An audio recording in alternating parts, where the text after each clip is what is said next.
have to make it louder than that. There we go. That's better. Good morning, everyone. Welcome. I'm State Senator Jason Lewis, the Assistant Vice Chair of the Senate Committee on Ways and Means, and this is a budget hearing for the Joint Ways and Means Committees. I want to welcome you all. Thank you very much for coming. Delighted that the hearing this morning is being held in the city of Malden, and that's not just because it's very convenient for our Department of Education. It's wonderful to be here.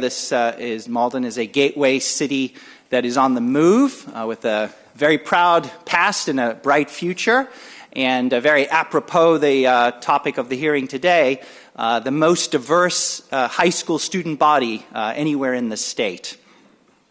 I'm going to turn it over to Representative Christine Barber to welcome and introduce the state representative members of the committee. We may have some additional senators and representatives joining us as we go forward this morning.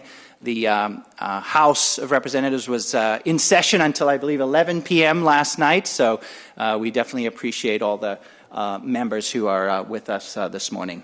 Representative Barber.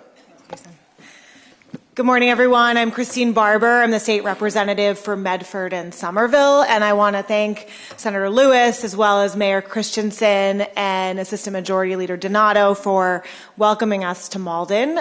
This is a beautiful space, and I appreciate all of you for coming out today. I will have the House members introduce themselves, but I want to say a quick word about, what we're going to be talking about today is obviously one of the most critical pieces of funding for our Commonwealth in thinking about education from early ed up through higher education. With the gains made in the Student Opportunity Act, there is so much to do now to figure out how to ensure those funds are expended in an equitable manner. So I look forward to hearing testimony today, and with that, I will ask my fellow House members to introduce themselves, starting with Rep. Garbely. Representative Sean Garbely from Arlington. Representative David Meridian, Grafton, Northridge, and Upton. I apologize if I keep getting up, but the meter was only 2 hours. Thank you. State Representative Angelo D'Amelia, 8th Plymouth District, all of Bridgewater and all of Rainham. Representative Natalie Higgins, the City of Leominster. Representative Brian Murray, Milford, Hopedale, Mendon, and Precinct 1 in Medway. Representative Andy Vargas, Haverhill. Tom Stanley, Waltham, and Lincoln. Great. Okay. Thank you, everyone. I also want to just introduce and thank Megan Callahan, who's with us, who is the Education Budget Analyst for the Senate Committee on Ways and Means. There are a number of other thank yous.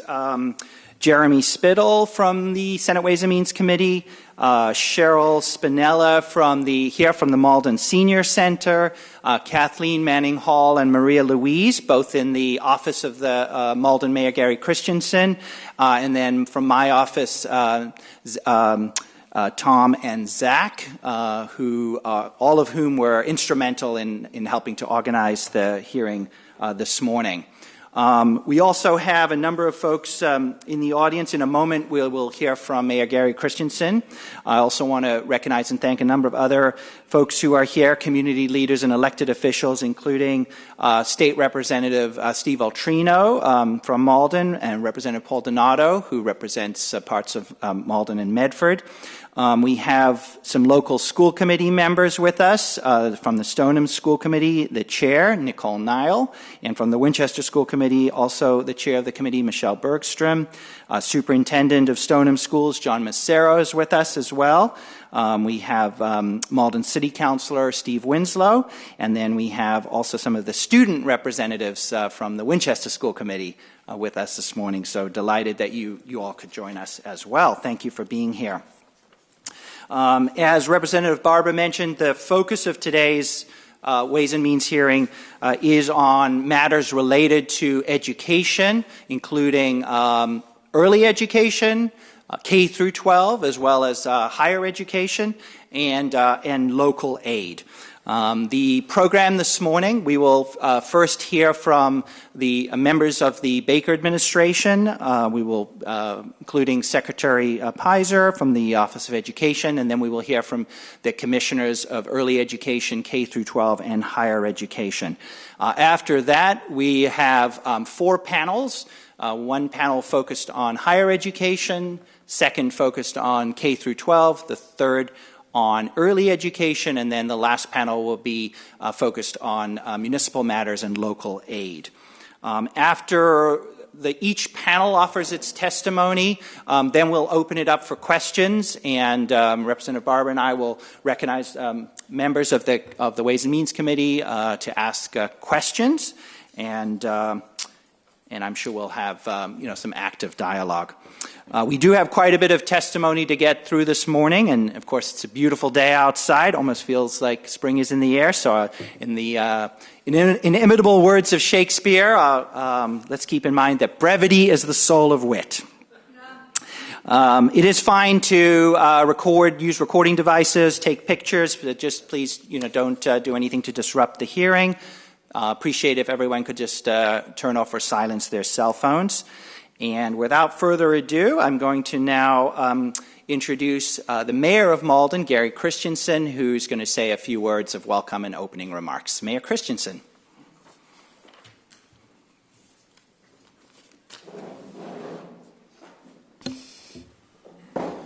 Good morning, and welcome to Malden, which is considered by many to be the birthplace of the American Revolution. Why that is so is because when the call went out from the Second Continental Congress on who wanted to be part of a free nation, Malden was the first to respond on May 27, 1776, which was 2 months before the Declaration of Independence was adopted. We have provided you with a copy of this historical document, which is definitely worth a read. Now, I know my role this morning is to welcome you to our city, but I also want to take the opportunity to say thank you for the extra $1 million earmark in Chapter 70 that Senator Lewis guaranteed as a result of us hosting today's meeting. Seriously, thank you for your hard work and dedication on behalf of all cities and towns. Speaker DeLeo and President Spilka often say that the Commonwealth goes as cities and towns go, and your presence here this morning is proof that you believe in that as well. As a former Ways and Means budget analyst, I understand the pressure you face with all the competing interests throughout the state budget. So rather than get into specific local aid or education line items, I would just encourage you to try and continue to provide us with the resources to help get the job done. We know firsthand the expectations of our residents and businesses, and all we need are the resources to meet them. Again, welcome aboard, and we hope that when the hearing ends, that you will have lunch in our downtown, because we really need the local meals tax and parking meter revenue. Thank you. Thank you, Mayor Christensen. Hopefully that won't include parking tickets. No, it won't. Police chief already said so. Thank you very much, Mayor, for those remarks. And again, thank you to you and your team and the wonderful staff here at the Senior Center for hosting us. Just before we dive in, I should also add we probably have some people in the audience that, I also see Representative-elect Kate Lipper-Garabedian is with us as well this morning. So thank you for joining us. For those who maybe haven't attended a hearing like this before, I should just give you a little bit of context. We are, in the midst of developing the state budget for fiscal year 21. So that's the fiscal year that starts July 1st of this year. And this hearing, along with several others that are being held around the Commonwealth, are an integral part of putting the state budget together. So hearing testimony around different areas of the budget is very important to the members of the Ways and Means Committee, and that's why we appreciate everyone being here. The hearing this morning is invited testimony only, But certainly anybody else who wants to provide any feedback to the Senate and House Ways and Means Committees on any budget or fiscal matters, you have two options. You can send us any testimony in writing. You can really just email that to any of us, and that gets shared with the committee members. Or we will have a final budget hearing, which will be held at the State House on March 24th in the Gardner Auditorium, and that hearing will be open to anybody from the public who wants to come and testify. So anyone else who's interested, March 24th at the State House Gardner Auditorium. All right. So let's dive in, and I'd like to welcome up Secretary Peyser. And Secretary, are you going to be joined by the fellow commissioners at this point? Okay. Well, welcome to you, and Commissioner Santiago, Commissioner Riley, and Commissioner Aigner-Treworgy.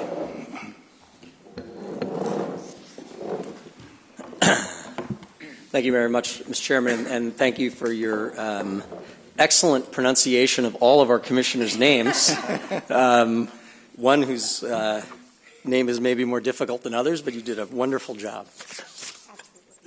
And maybe I won't even try it, just to make sure that we don't screw it up. But I am grateful for the opportunity to be before you, for both of the chairs to invite us here today to provide some testimony on the governor's House 2 budget for fiscal year 21, in particular with regard to the education line items. I also want to thank the commissioners for their active collaboration in putting this budget together. As you all know, budget writing is not an easy task, and there are difficult choices that need to be made along the way. And as always, my colleagues have approached that challenge with openness and creativity, and I just want to publicly thank them for their contributions. So thank you. Before diving into the details of the governor's House 2 proposal, I want to take a moment to acknowledge some of the accomplishments of this legislature and this administration working together since 2015. Including the FY21 budget projections, we have added almost $1.1 billion to Chapter 70 and have increased spending on early education by $240 million, including unprecedented rate increases for early education providers of about $150 million. We've invested $78 million in upgrading equipment in high-demand trades and professions at our vocational technical schools and community colleges, and we've increased enrollment in Chapter 74 programs by about 4,900 students. We have launched early college programs at 35 high schools in partnership with 17 colleges, and we are creating 99 career readiness innovation pathway programs at 44 high schools in partnership with employers and regional mass hire boards. We've enacted a $950 million capital bond authorization for higher education, shifting resources to focus on the looming crisis in deferred maintenance rather than expansion, while establishing a more transparent investment process to ensure that major projects address strategic economic development and workforce priorities. We have established a last dollar scholarship for community college students to fully cover any unmet need for tuition and fees. This new program, called Mass Grant Plus, represents the largest expansion in financial aid in 25 years, supporting more than 7,000 full-time and part-time students in the 2018-2019 school year, and at the same time, more than 550 students were enrolled in Commonwealth Commitment, the new affordable transfer pathway to a 4-year degree. These are results that we should all be proud of, and I thank all of you for your help and leadership in making them a reality and for your support in continuing this important work. One notable addition to this list, of course, is the Student Opportunity Act. 1 year ago, when we were last together, the 800-pound gorilla in the room was the need to revamp the Chapter 70 formula for allocating state resources to our public schools. Thanks to the hard work of this committee, the Joint Committee of Education, and in particular Senator Lewis, its co-chair, Governor Baker signed the SOA in November. And with the submission of this House 2 budget, he has put forward a plan to fully fund the new formula in FY21, beginning the 7-year phase-in process envisioned by this historic law. As you know, the SOA codifies changes to the school funding formula recommended by the Foundation Budget Review Commission by increasing foundation budget levels for low-income students and English language learners while making other adjustments to reflect the rising costs of health care benefits and special education, plus the need for expanded counseling and behavioral health services. The legislation also commits the Commonwealth to incorporating out-of-district transportation costs for special education students over a 4-year period through the Circuit Breaker Reimbursement Program, and fully funding the charter school reimbursements to sending districts over a 3-year period. Finally, SOA establishes the 21st Century Education Trust, designed to support innovation, improvement, and deeper learning. Taken together, House 2 proposes a spending increase of about $355 million to implement these provisions of the SOA, including an increase of more than $300 million for Chapter 70 alone. The Governor's plan funds more than 1/7 of the total projected increase in the Chapter 70 commitment to our public schools through FY27. That includes 1/7 of the projected increase for healthcare, special education, and English language learners, and closer to 1/5 of the projected increase for low-income students. Importantly, this new funding will be accompanied by a deeper commitment to implementing proven strategies for student success in schools and districts across Massachusetts. More specifically, the SOA requires all school districts to develop 3-year improvement plans, due next month, to close achievement gaps using evidence-based approaches, such as expanded early learning opportunities aligned to research-based literacy methods, early college programs, career readiness and vocational pathways, and a more diverse teacher workforce. Commissioner Riley and his team will review each district's plan to ensure it sets measurable goals for student improvement with credible strategies for achieving them.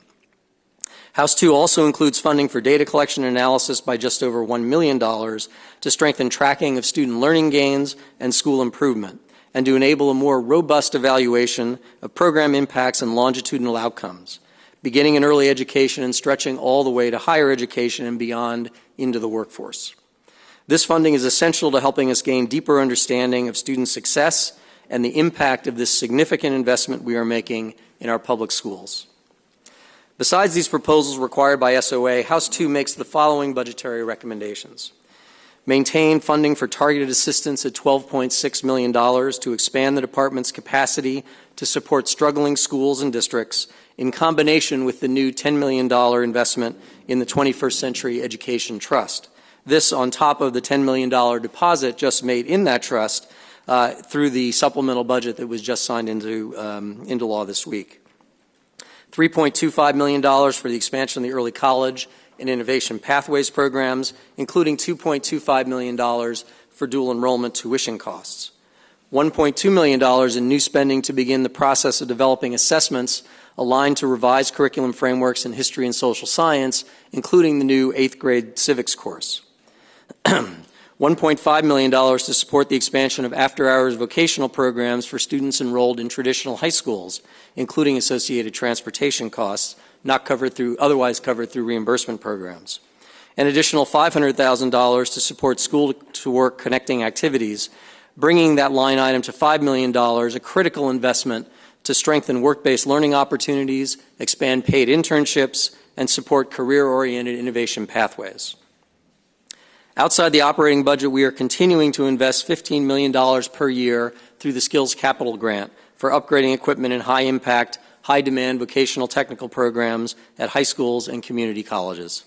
This unprecedented commitment to vocational education will help to ensure that we build a human capital pipeline for employers in every region of the state, while creating opportunity for high school students and adult learners to pursue rewarding careers in high-growth fields like advanced manufacturing and engineering, healthcare, hospitality, information technology, and the building trades.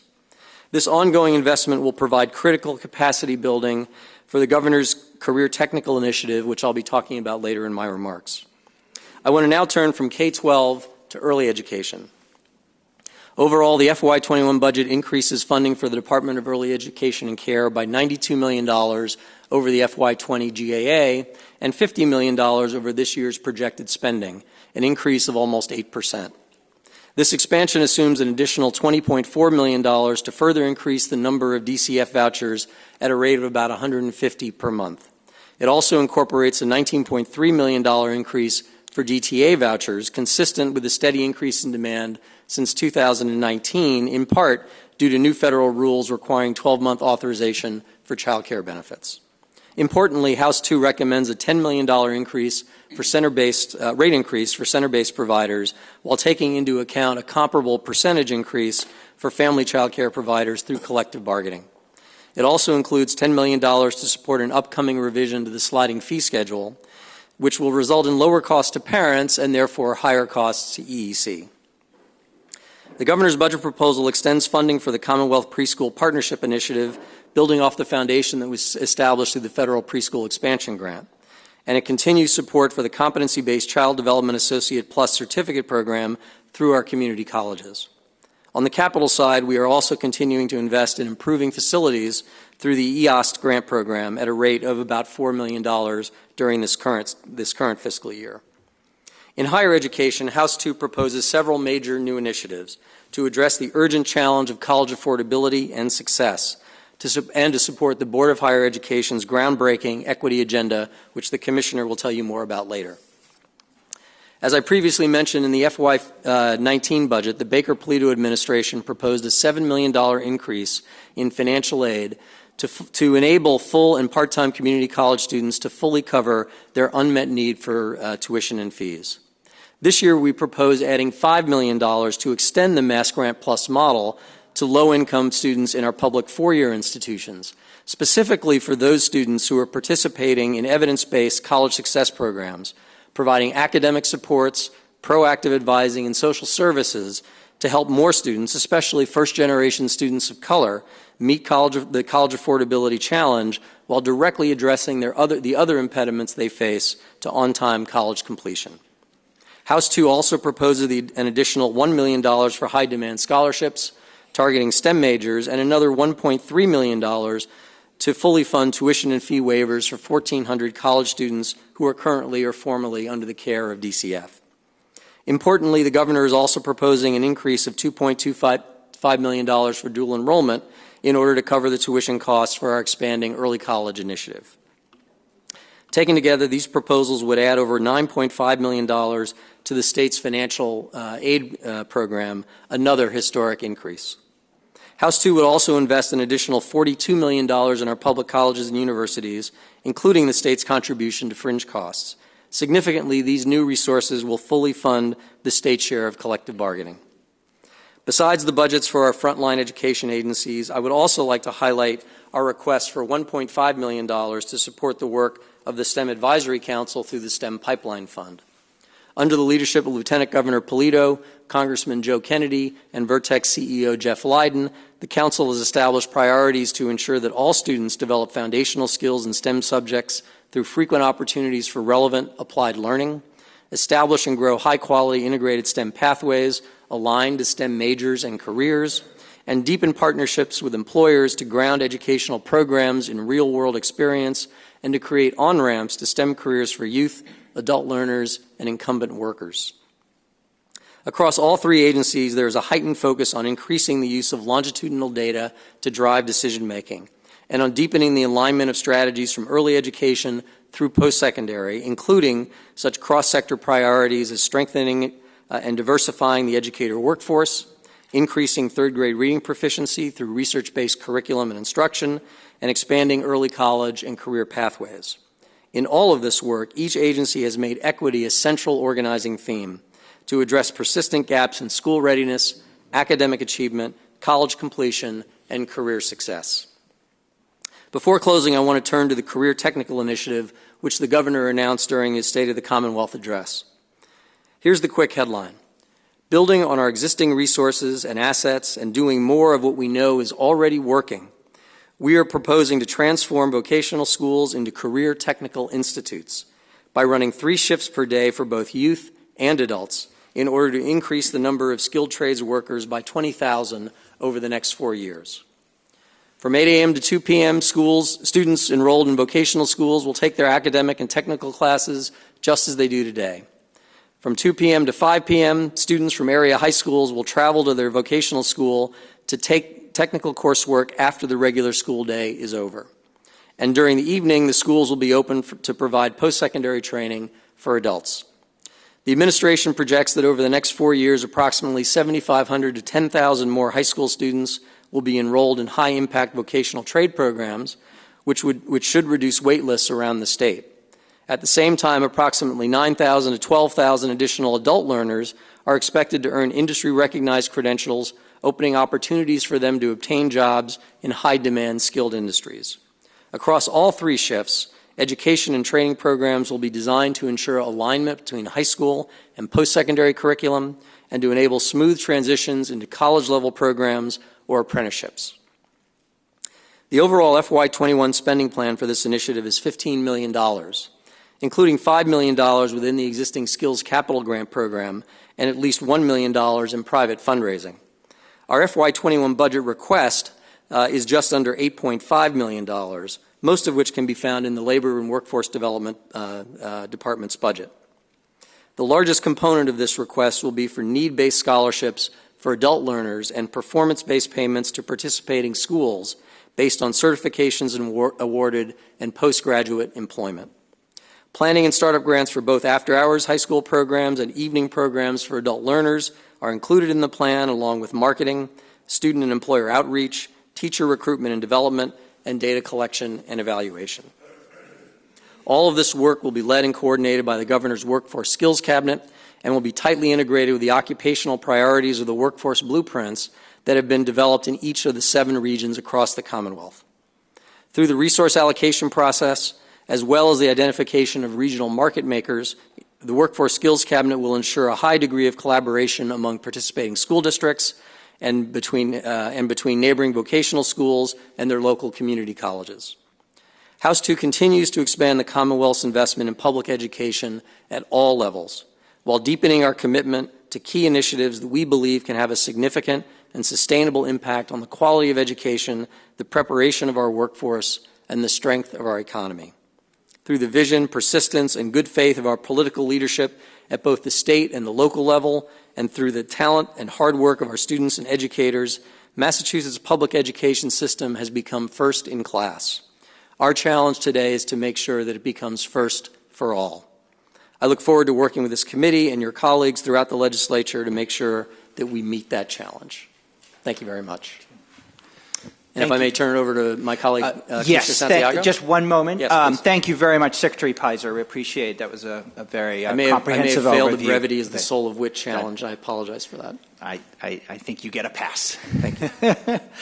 Thank you. We appreciate that overview of the Governor's education budget proposal across the 3 areas. I do want to just welcome and introduce Representative Whalen to my left, and then to my right, Representative Schmidt and Representative Arciero. Thank you for joining us. And just a reminder to the members, we'll continue and take testimony from each of the commissioners, and then at that point we'll open it up for questions. Okay. Commissioner Santiago. Is this on? Yeah. Mm-hmm. To the chairs and members of the House and Senate Committees on Ways and Means, thank you for the invitation to testify on the FY21 budget. This is my 4th opportunity to testify before this committee, and excuse me, this is my 5th. The previous 4, I did 2 things. I read my testimony, and secondly, I talked about the what was in the budget. I talked about the elements of the budget. So with your indulgence, I'd like to change as I do this for the 5th time. I'm not going to read my testimony, which I'm sure you will appreciate. But secondly, I want to talk a bit about the why behind the items in the budget. And I begin by stating something that we are all well aware of, which is Massachusetts is the education state. At the higher education level, it's reflected in an indicator we call statewide attainment.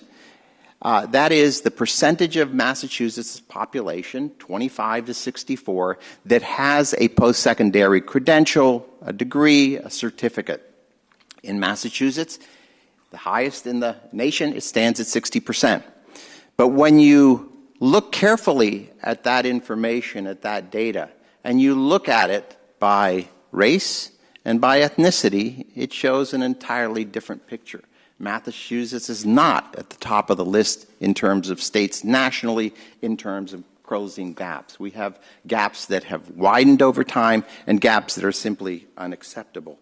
And one of the reasons why the board over a year ago selected equity as its highest priority, the Board of Higher Education, is because demography is changing Massachusetts in very fundamental ways. The numbers of students going from high school to college and the numbers of students in high school, traditional age students, is going down and will be going down for the next decade. You see this in terms of the viability of our independent institutions in particular, and you see this in terms of the economic feasibility of the futures of those institutions. But it's also, there is growth among our student population, and the growth is among students of color, and the growth is occurring in our gateway cities. Just as an example, in 2002, 8% of the high school students were self-identified as Latinx. 81% were self-identified as white students, traditional age students. In the next decade, over the next decade, that 8% is going to go to almost a quarter of the high school population. The white high school traditional population is going to go down from the 81% to 56%. So we are seeing a shift in the population that will be coming to our higher education institutions, and we know that the students that will increasingly come to us are the students that have not been well served by education at all levels in the Commonwealth. In many respects, they have been left behind, and the notion of zip code being destiny holds for Massachusetts as well. Where you were born and where you grew up has a fundamental impact on your opportunities throughout life.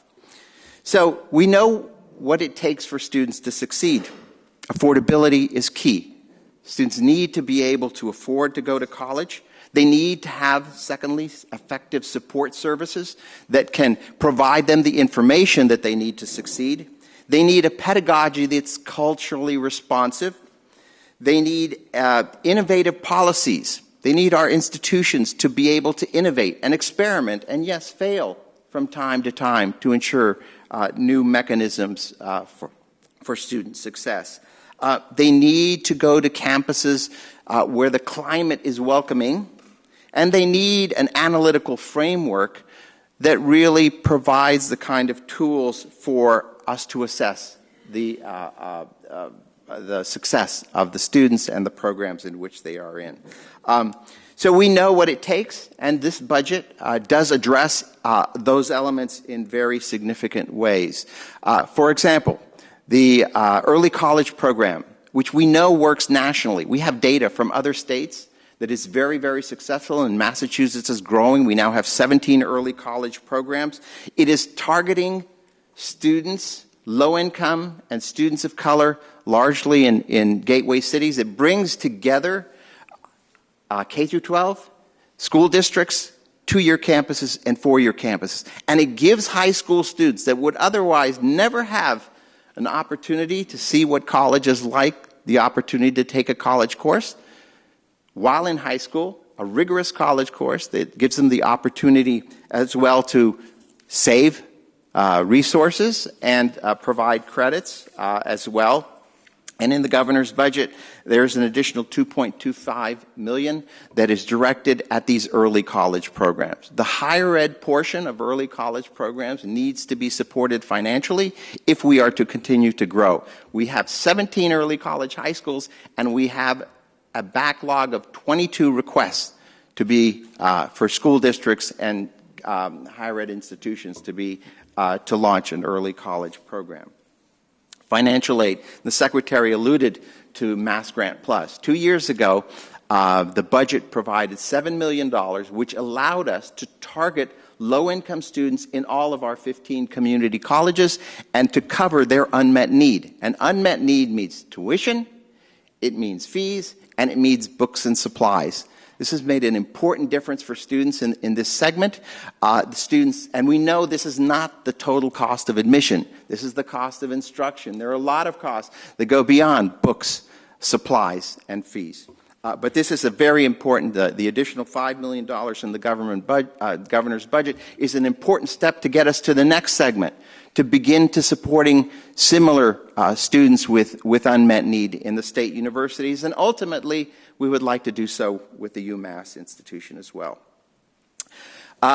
The performance management set-aside is really what we've now relabeled it our Higher Education Innovation Fund. It allows us to test programs and to test their success and to move them forward if they are successful. The 100 Mails to College program, which was launched 4 years ago in Springfield, has now gone to Brockton.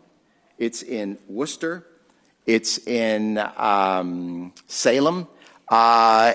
And it continues to expand. It's a cohort model, but the results from that Springfield exercise were 95% of those students in that cohort not only 100% graduated from high school, 95% went on to college, and the other 5% went into the military. So we know what works. Bunker Hills Community College Center for Equity and Cultural Wealth is another program that is bringing about considerable success. It is important that as we go down this road of this equity agenda, that we are able to monitor the progress of our students and the programs that we implement. And the performance measurement and reporting system that has been developed with our institutions now gives us agreement among our public higher ed institutions, agreement on what's the metrics that need to be tracked and need to be followed. I would also acknowledge the collective bargaining costs that are covered in the governor's budget and the performance-based funding formula. These are important elements in the budget, but their purpose is to really focus on on reducing those gaps that have so stymied Massachusetts students. In closing my remarks, I wish to thank you and your colleagues for continuing to support public higher education. While each of the three segments of our system differs in terms of their purpose and their challenges, my team and I are eager to move forward with them and with you on our equity work and build upon successful strategies that focus resources and efforts on closing opportunity and achievement gaps. The beneficiaries of this focused work will be the students, their communities, and our Commonwealth. Thank you.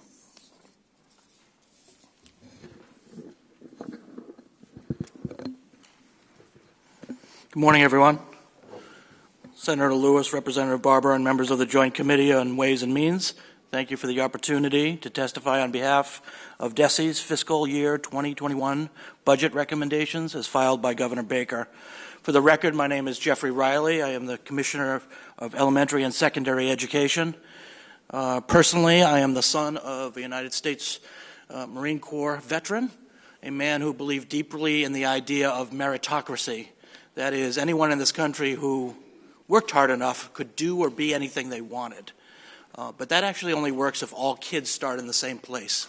And we know, hearing the testimony from both Secretary Peyser and from Commissioner Santiago, that that's not the case. What I'm here today is to say, first and foremost, thank you for the work you did around SOA. Those dollars are going to help our students who deserve to have the same shot as everybody else. And it is a profound statement of your morals on what you've done on behalf of our kids. And so we recognize that we've got a lot of work to do around the SOA, and we look forward to reviewing these plans and working with the districts to make sure that those dollars are well spent on behalf of our children. I would also say that while we do that work, we should not forego looking into the future about what's next. Yes, Massachusetts is #1 in the country on various metrics. But if you look more closely, we've been flat for almost a decade on our NAEP tests, and other states are catching up. And so some of the dollars that we're asking from you is to do that next level work so that we can maintain our place as #1 in the country. As State Education Commissioner, I'm committed to leading a K-12 public education system that responds to the evolving world that awaits our kids. We are preparing students for a world that is changing at an accelerating rate. Our graduates will switch jobs, bless you, and even careers frequently throughout their lives. And many of those jobs have not yet been created, even invented. The goal of education is no longer simply to possess knowledge. Instead, leveraging ever smarter technology, students must learn to access knowledge, mine it for relevance, and apply it in new ways. Employers increasingly value skills and dispositions, which can be challenging to measure, as well as content expertise. So we need to do both. We see rising tuitions, and we recognize that there is more than just the traditional college experience that we should be providing as options for our kids.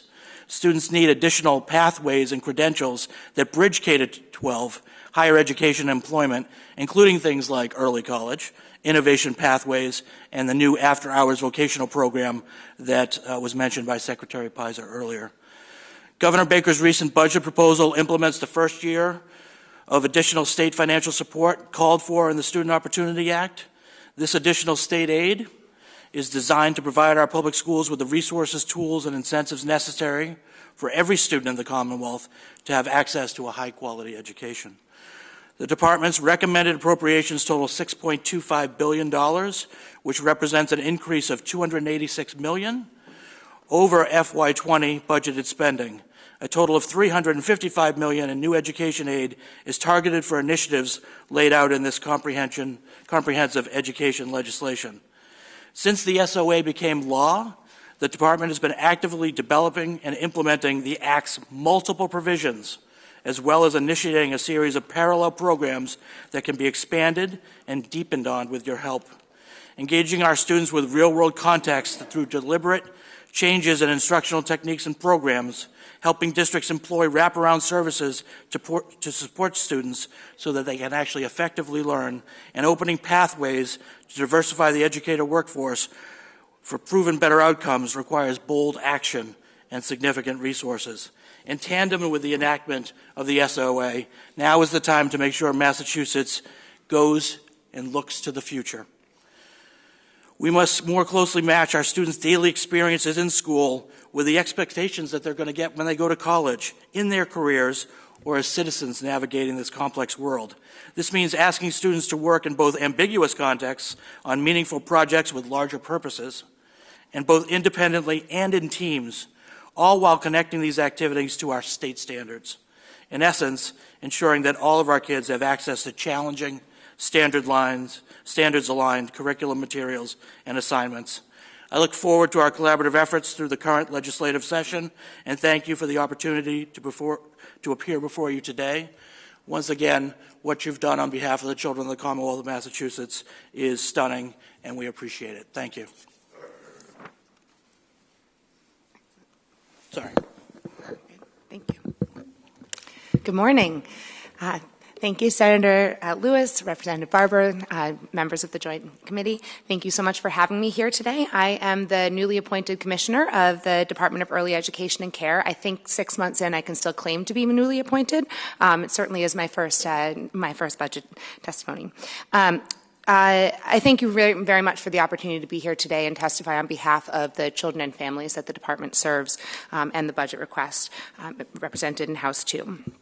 I thought I'd start a little bit about my first 6 months here and a little bit of my background. I grew up in Massachusetts. I have been in Chicago implementing early childhood initiatives for most of my adult life and am thrilled to be back here with you, having zigzagged the state and visited many programs in many of your districts, and looking forward to visiting many more as I progress.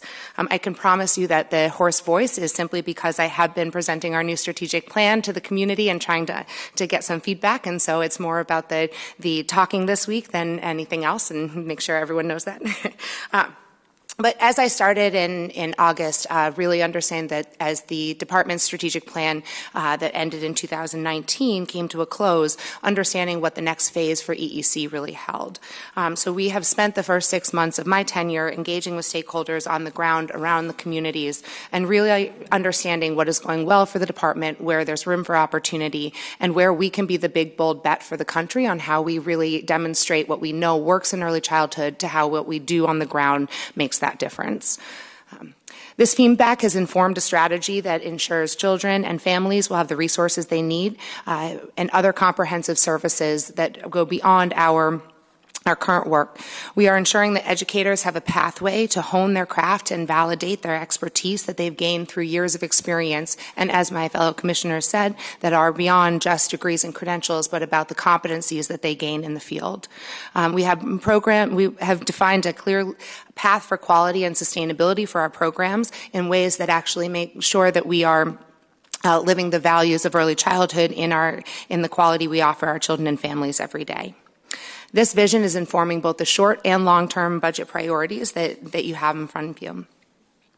Our next step, the board of the Department of Early Education and Care will consider and vote on the strategic roadmap that will guide our work from 2020 to 2024 on Tuesday. And this plan will be used to inform, has been informed by all of the feedback we've heard along the way. Before I detail our agency's budget request, I'd like to provide just a quick overview of some of our services, particularly as it aligns to what you heard from my fellow commissioners and the secretary just now. EEC is the lead agency for all early education and care services and funding in the Commonwealth, but is also charged with administering the Federal Child Care and Development Block Grant that funds many programs in Massachusetts. The block grant provides subsidies to low-income working families to ensure that they can both work and stay employed or go to education and training activities, but also ensuring that the children that they need care for are getting the high-quality early education that prepares them for success in school and in life. EEC subsidizes the enrollment for approximately 55,000 low-income children on a daily basis in non-parental early education care programs. It provides professional development and certifies qualifications for over 100,000 early educators, and quite frankly, mostly professionals of color, and funds parent supports in every community across the Commonwealth and for thousands of families every year, making sure that they have the community-level supports that wrap around the out-of-home non-parental care that we fund. Ensuring that we are leveraging this potential of early childhood education means that we need to invest in both the children and the families. Ensuring that both the children are set up for success from the start and that parents are having opportunities to be their child's first and most important teacher, and the ability to invest in their own education and training and economic mobility by going to work.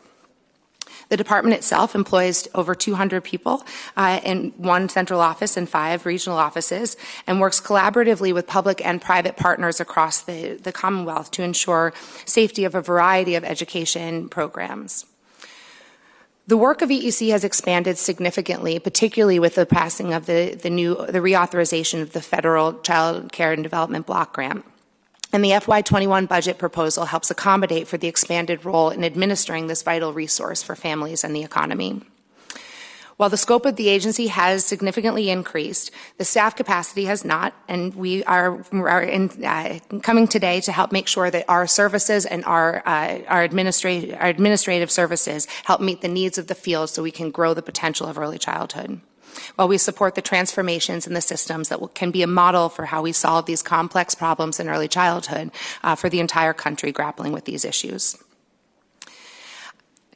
To tell you why the investment matters, I can certainly point to the abundance of research that has come out over the last few decades. The first 5 years of a child's life are critical building blocks for long-term success and must be aligned with the early grades that create the foundation for later learning and success. Return on investment for the state certainly is found in the costly interventions that are needed later in life if children don't receive this high-quality intervention early on. It ensures that children are on the path to social, emotional, economic, and academic success, which is vital for the Commonwealth's long-term health. The impact for families is also real and research-based. Stable, affordable, quality early childhood education and care is a vital resource for families to be employed, stay focused, be able to go to training activities that allow them to improve their own economic mobility. Helping parents build the experiences not only to have their own, increase their own earnings, but also to ensure that they really can be the parent that their child needs to be started on success. These investments are important for the economy, are important for businesses of Massachusetts as well. Access to quality, reliable early care ensures that the workforce is dedicated and focused when they are working. And other states have estimated that there is up to a $1.5 billion immediate impact to the economy due to the lack of affordable child care across the country. The House 2 fiscal year 2021 budget recommendation for EEC supports us addressing these goals by investing in the following key areas. We're looking at family access and to quality programs, customer support and infrastructure, and provider quality and sustainability. As the Secretary outlined, overall, the EEC budget, the FY21 budget proposal recommends a 55.1% increase to EEC's FY20 projected spending, while maintaining the funding for all of the existing investments. It also provides additional investments to support the strategic plan that we are rolling out. These priorities invest, as I said, in 3 critical areas, and I will go over some of the ways that this will impact the accessibility, affordability, and quality of the programming across the state. As the Secretary mentioned, the subsidy system, the budget proposal invests $10 million in the subsidy system. This is funding that goes directly to providers to support the operational cost of quality. What we know is about 85% of most providers' budget is staff and humans. And so when we talk about this operational investment, it is not only in the program quality, but in the salary and compensation that our staff on the ground really needs. Many of them are making just over minimum wage and grappling with the same issues in the families that they're serving every day. This line item really outlines a way that we can look differently at our rate increases to make sure that we are targeting our metrics not only to the market rate, but also to the cost that it takes to operate quality programs. We're currently in the process of mapping out the cost of quality and working with the community to understand the regionalization and the program differentiation as we try to pursue this alternative metric. The governor's budget proposal also includes, as the Secretary mentioned, an investment in parent fees, as this will reduce the burden to families to being able to be able to use our subsidies to access high quality, affordable childcare. Updating our parent fee contribution rates will ensure that we have increased our goal of creating accessible, affordable childcare. As the current parent fee structure has not been substantially updated since 2001, the project is really looking at our national models out there, working with the Urban Institute to ensure that we're leveraging all the great research in the last few decades on parent accessibility and ensuring that we know that this projected cost represented in the parent fee proposal is a current estimate as we look closer to identifying how we can be an innovative leader in this field. The second category of customer support and infrastructure really looks at our own operations to be able to support the field to operate efficiently and effectively and really focus less on bureaucracy and more on children and families. EEC's infrastructure, as I mentioned, struggles to fully support the field due to the growth in our responsibility outpacing the growth in our capacity. The investment represented here, it will go to our staff and part of our reorganization to be more customer-oriented to help ensure that each of our audiences and stakeholders that work with us are having a more streamlined, effective approach in working with EEC. Investment in technology is also represented to be updated and create a more user-friendly system that gets data, that gives us the data that it makes us able to make the most effective decisions on behalf of children and families. What we know now is most of our data is coming from the field, and so without user-friendly systems, we're getting subpar data that is impacting our ability to really be as responsive and proactive as we need to. Ensuring that our partners in the field spend less time navigating our bureaucracy will make sure that we can increase their quality and have them spend more time focusing on the things that matter, the families they serve. Thirdly, we look at our provider quality and sustainability. To achieve the potential of the outcomes in these investments in early education for either children or families, we know that quality matters more than anything else. The capacity of the professionals working in the program is definitively how we drive quality. There are a few investments that we're learning actively from as we think about how we both build provider quality and sustainability going forward. The budget proposes a continued investment in the Commonwealth Preschool Partnership Initiative that expands on the federally funded preschool expansion grant that ended in December. It funds 9 communities across the state and over 25 community agencies as partners, and is providing us a model of being able to understand what the impact of the Student Opportunity Act will be on our private providers and our private market. We've recently contracted with a statewide TA provider through the CPPI work that will help us understand better what the impact and the lessons from the CPPI can be implemented in partnership with the Department of Elementary and Secondary Ed. Second, we look at the QRIS and an understanding a continued investment in an aligned and cohesive definition of quality that can make sure that all families know what to look for when they are trying to identify a non-parental care. In order for us to really make this the backbone for quality for our early education and care system, we'll continue to invest in the QRIS and really pivot from the work that has been done over the last few years to define quality to ensuring that we have an operational plan that makes sure that impacts the ground and providers in a meaningful way. Finally, we look at the workforce and the continued investment in the career pathways work that the Secretary mentioned. This creates targeted work with our community colleges and other higher ed partners that ensures that our staff has accessibility to gaining the highly skilled workforce that our children really need to improve outcomes. We know that our workforce who is working full-time, often grappling with their own family or personal situations, have trouble accessing the kind of coursework that our higher ed traditionally has provided. So in partnership with Commissioner Santiago, we've been looking at how we reduce those barriers to the existing workforce to increase their competencies and ensure that they can not only stay employed in the field, but also provide the kind of high-quality early education and care that our children and families deserve. In terms of our work with DESE, I want to ensure that we are also looking at what it means to be on track for third grade success. As you heard today, access to education is vital, but ensuring that we have tracking of children before they reach third grade so we can make sure we are leveraging our early childhood investments as effectively as possible is also critical. With the legislator's historical passing of the Student Opportunity Act, we are looking and working with our colleagues at DESE to continue supporting alignment across the early years and early grades. As the schools invest in high-quality early childhood programming, our system on the community-based side has to respond by including supporting childcare and family childcare homes to the changing landscape in their communities. Thank you so much for having me here today. The governor's budget does represent an investment in the vision that EEC has been building in our new strategic roadmap. I look forward to continue to working with you and implementing the innovative solutions that early childhood needs on behalf of the Commonwealth. Thank you very much, Mr. Secretary, Commissioners. We really appreciate your very thoughtful testimony this morning. We very much appreciate your strong leadership.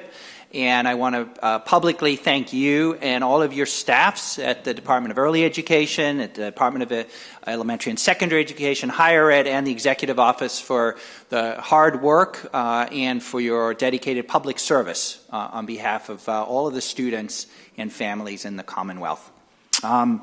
Also want to, unfortunately he wasn't able to join us today, but I did want to publicly acknowledge and recognize Deputy Commissioner Jeff Wolfson, who will be retiring April 1st, I believe. And this would have, I know would have been with us today, would have appreciated the location of the hearing, but his service as well for decades and on behalf of our students and all of our schools is greatly appreciated. And in fact, he served for a period also as interim commissioner for the Department of Education. So I wanted to publicly thank him. Also wanted to welcome Representative Carolyn Dykema. Good to see you. Thanks for joining us. Okay, so we're going to open it up to the members for questions or comments or feedback. And we'll start with Representative Higgins.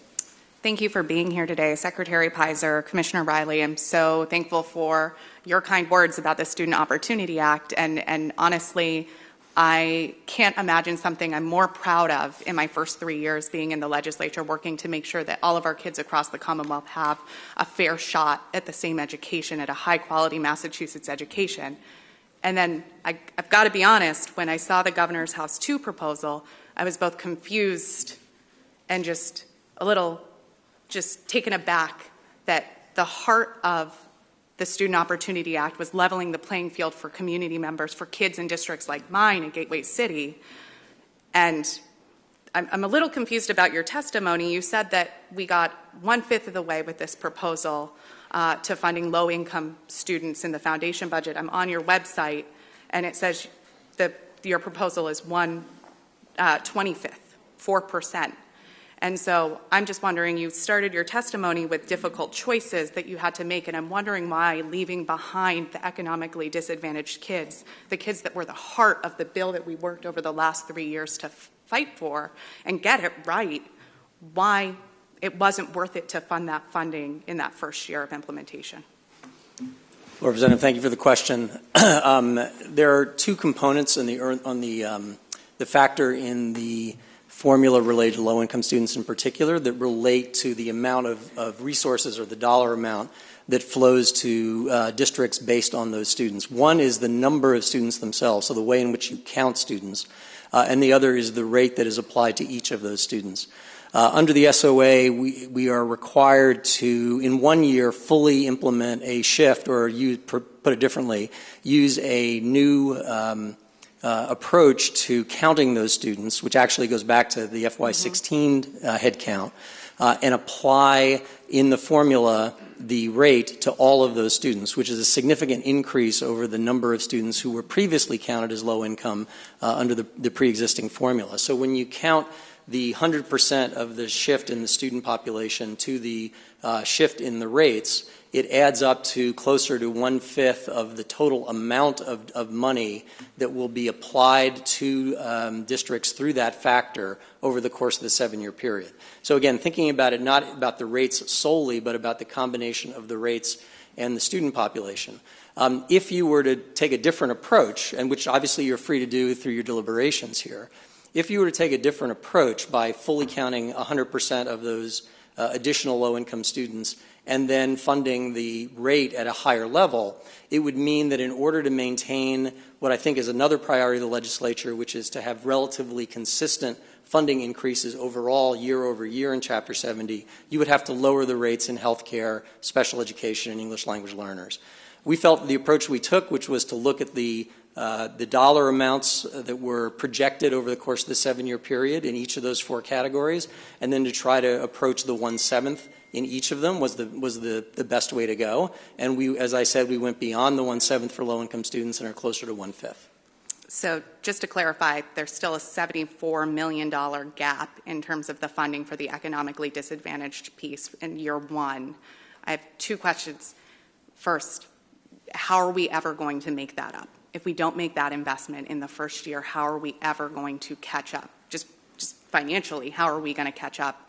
And 2, how do I tell a second grader in my district, a second grader in Leominster, that they've got to wait another year for this funding for their education? So as I indicated, the funding, the dollar amount that is flowing through the formula is approximately 1/5 of the total dollar amount that will flow through that formula for low-income students.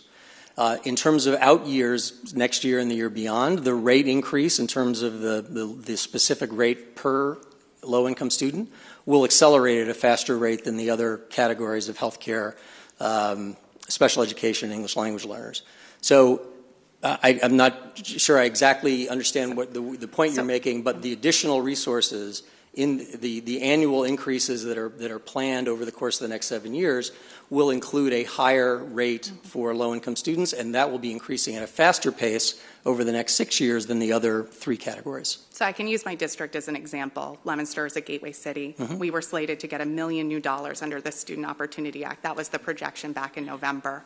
When I found the governor's proposal, $69,000. My superintendent was really incredibly disappointed and frustrated that she was going to have to figure out how to fill out your recommendations of how she's going to make $69,000 make a difference in our district in the first year, and how that's going to be spread across a school district of 6,000 kids.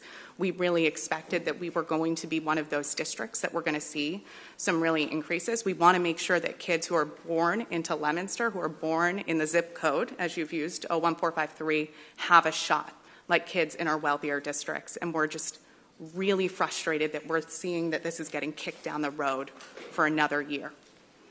So that just to be clear, the House 2 budget proposal would increase Leominster's Chapter 70A by $1.9 million? which was what we would estimate if nothing had changed. If we hadn't passed the Student Opportunity Act, we were slated to get about $2 million. Under your website, you have earmarked the student opportunity money that the superintendent has to account for in the 3-year plan for the commissioner. That you have admitted on your website that is $69,000. So thank you. Thank you, Representative Higgins. Representative Barber. Thank you. So I wanted to follow up on the Student Opportunity Act. So one of the things that I just would like to hear a little bit more about is the idea of the counting low-income students. So my district is Somerville and Medford. In Somerville in particular, we have had challenges with the changes in counting low-income students. We have a high number of undocumented and immigrant students who may be undercounted. So can you say more about counting and about how you are getting to the numbers of low-income students? So under the law for the first year, which is coming up in FY21, we're using the head count, if you will, from FY16. So we're using old data, old numbers based on the old system for counting those students, identifying those students who qualify as low income up to 185% of the poverty rate. Over the course of this year, the department, working with other stakeholders and working with districts themselves, will come up with a proposal for how to maintain current head counts of low-income students going forward. So that work is underway and in process. Can you, and that is due soon, right? So the deadline for it, I think, is actually in November, but work is progressing, and we're going to need to start rolling out proposals sooner than that, I'm sure. Can you give us an update on what that work looks like, or when will we know in our district, since it's necessary for their budgeting? I turn to the commissioner a little bit. I think it's probably over the next few months we will have at least a preliminary approach that we will be testing with folks in the field. Okay, thank you. Other questions? Representative Vargas. Thank you, Mr. Chairman, and thank you to this wonderful panel. Agree that the Student Opportunity Act has been a historic piece of legislation that took a lot of teamwork, and so appreciate all your input in that process as well. I just wanted to come back to one of the points that Representative Higgins was making, which was around sort of, okay, we understand that the pie is bigger now, right? But you're saying that even though the pie is bigger, we're still going to be able to implement it in 5 years, full implementation for low-income students also, or no? Am I hearing that correctly? So the full formula will be implemented over the 7-year phase-in period required by the law. And in terms of the dollar values for each of those 4 categories, which drive the changes that were made to the formula, they will be implemented consistently, or as consistently as possible, over that 7-year period as well. Which means as I said, we're fully implementing a headcount change in year 1. And that means that we will be accelerating the implementation of the rate increase for low-income students over the remaining 6 years. So it's possible that basically what we're assuming right now is that in the next 5 or 6 fiscal years, the low-income bucket is going to get a lot more than the other buckets, right? So instead of putting the rate will be growing, whether that that from a dollar point of view, whether that particular part of the formula produces more money per year in terms of increased spending, that remains to be seen. Yeah. Okay, I think that's one of the... But we've been trying, as the law requires, we've been trying to sort of parse that out at a reasonably consistent rate over the full 7 years. Okay. Just on the follow-up question on the November deadline for how to actually go about counting low-income students, I know that districts have to submit their counts by October, but the recommendation is going to come in November. Would you guys be open to bringing that up a little bit further, just so those counts could be a little bit more accurate for this school year as opposed to the following one? Well, as I said, we are working on this very issue as we speak, and we will probably have some proposals that we can put on the table and some recommendations over the course of the next few months. So hopefully we'll be able to get a head start on that before October rolls around. Okay. And then lastly, the point was mentioned around the total increase year over year.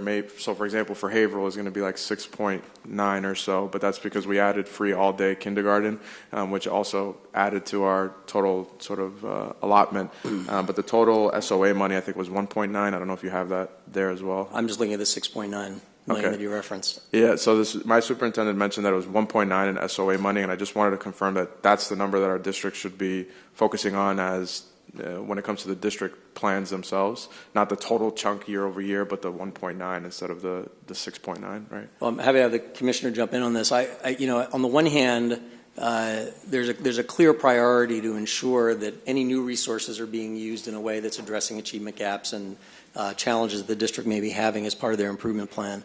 But I don't think there's an expectation that the only reforms, the only changes, the only initiatives that are proposed to address those achievement gaps are based on the new revenue, but actually based on all the revenues of the district, regardless of their source, regardless of whether they were in the base beforehand. I mean, what we're asking for is for districts to look at the way they do business overall and to try to reallocate those resources in a strategic way to make as big an impact as possible on the children who need it the most. Yeah, no, and I totally understand and agree. Just this week, my superintendent has put together meetings with ELL parents, special education parents, and all part of this planning process, which I think is fantastic. But on the other hand, it also, I understand where she's coming from, where she, shares with me that, there's inflation costs, there's salaries, there's all sorts of other things that they have to take care of first. And so to be expected to do the whole 6.9 might not reflect where they'd like to go for that money to majority to get spent. So well, and just to follow up quickly, these are 3-year plans, right? So it's not just 1 year and then it's somehow everything happens in the first year. We know that these things are going to take time to roll out and that they're multi-year commitments that need to be made. So looking forward beyond just this year's revenue is part of the process. Yeah. Thanks. Well said. All right. Yes, Representative. Oh. And then we'll come back over here. Okay. Thank you. Just to follow up with that issue that Representative Higgins brought up, if the legislature decides to add money in the budget to fill that gap, would you support it?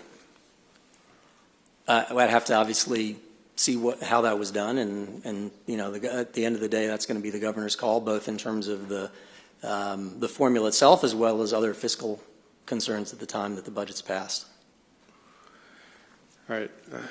It's not the answer I was hoping for, but I didn't hear anything about the coronavirus in preparation, and honestly, I don't know if it's going to cost more money for us. And could you just speak to, do you anticipate any need for additional funding for school systems, and or would that fall on the backs of the districts, or has there been any thought into all of this? So it's a good question. I am not aware of any conversation specifically around budgetary impacts, especially around school budgets, as a result of what's going on right now. It may be too early to tell, but I don't know, Commissioner, if you've had any conversations about this. A couple things. We're hearing that the federal government may be assigning dollars of which the schools may be able to access to do some of this work if needed. I would just say, as far as being on the coronavirus, we have we've sent out guidance to all school districts on the February 25th. We have a conference call, I think, with over 500 or 600 stakeholders in about an hour and a half. So we're really trying to stay close to the field about best practices and how to meet this ever-evolving situation. Yeah, I think you are, and I appreciate that. But I'm just thinking, there may be a need for to hire more people cleaning, and down the road, depending on how bad this gets, I don't know how many schools, districts are prepared to have the kids learn from home for a period of time or things like that. But all right, so I guess we are hearing from some of the colleges and universities, both independent and public. It's costing them resources to bring students back to this country and they're very concerned about the large events that they host. They have commencements coming up in May, and there are questions about should they go forward. So there is a lot of concern. I think the The Massachusetts Department of Public Health had a good teleconference with independent and public institution leaders. There's still a lot of questions that we're getting, but we're trying to get as much information as we can to them. But I remind folks that when Hurricane Katrina hit, we had similar issues in bringing students from Louisiana to Massachusetts. There were some costs, and I do believe that there was a fund that was established, an emergency fund, that helped the institutions as well as we picked up students here. Okay, Thank you. All set, Representative Stanley? Yes. Thank you. I just wanted to, while we're on this topic, build on that because I was speaking with Senator Goby the other day, who's the Senate Chair of the Highway Committee, and she specifically wanted me to ask, what about students that were either on study abroad programs or are planning on study abroad, and then that was canceled or cut short? There may be an impact on the cost. Students may have paid, for example, the tuition already, and also on their credits. And yes, is there any plans to address those concerns? We're gathering information on that. We know it's impacting a number of trips. The institutions have basically pulled back. I heard just this morning one of our colleague presidents said, they could lose an entire semester. Right.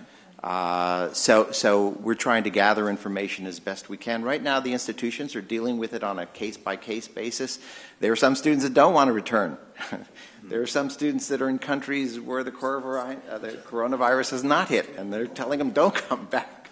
So it's very fluid at this point, and I think the leadership is doing as best a job as it can. But for us, the most important information is to get accurate information into the hands of those that need it.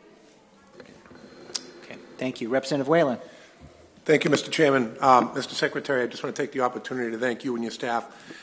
We personally had a conversation about a month and a half ago regarding the CTI, and your staff, through Commissioner Riley's staff, did a wonderful job ensuring that returning veterans would be able to use their GI Bill benefits to be able to access the CTI during the after hours, the fee-driven portion of this program.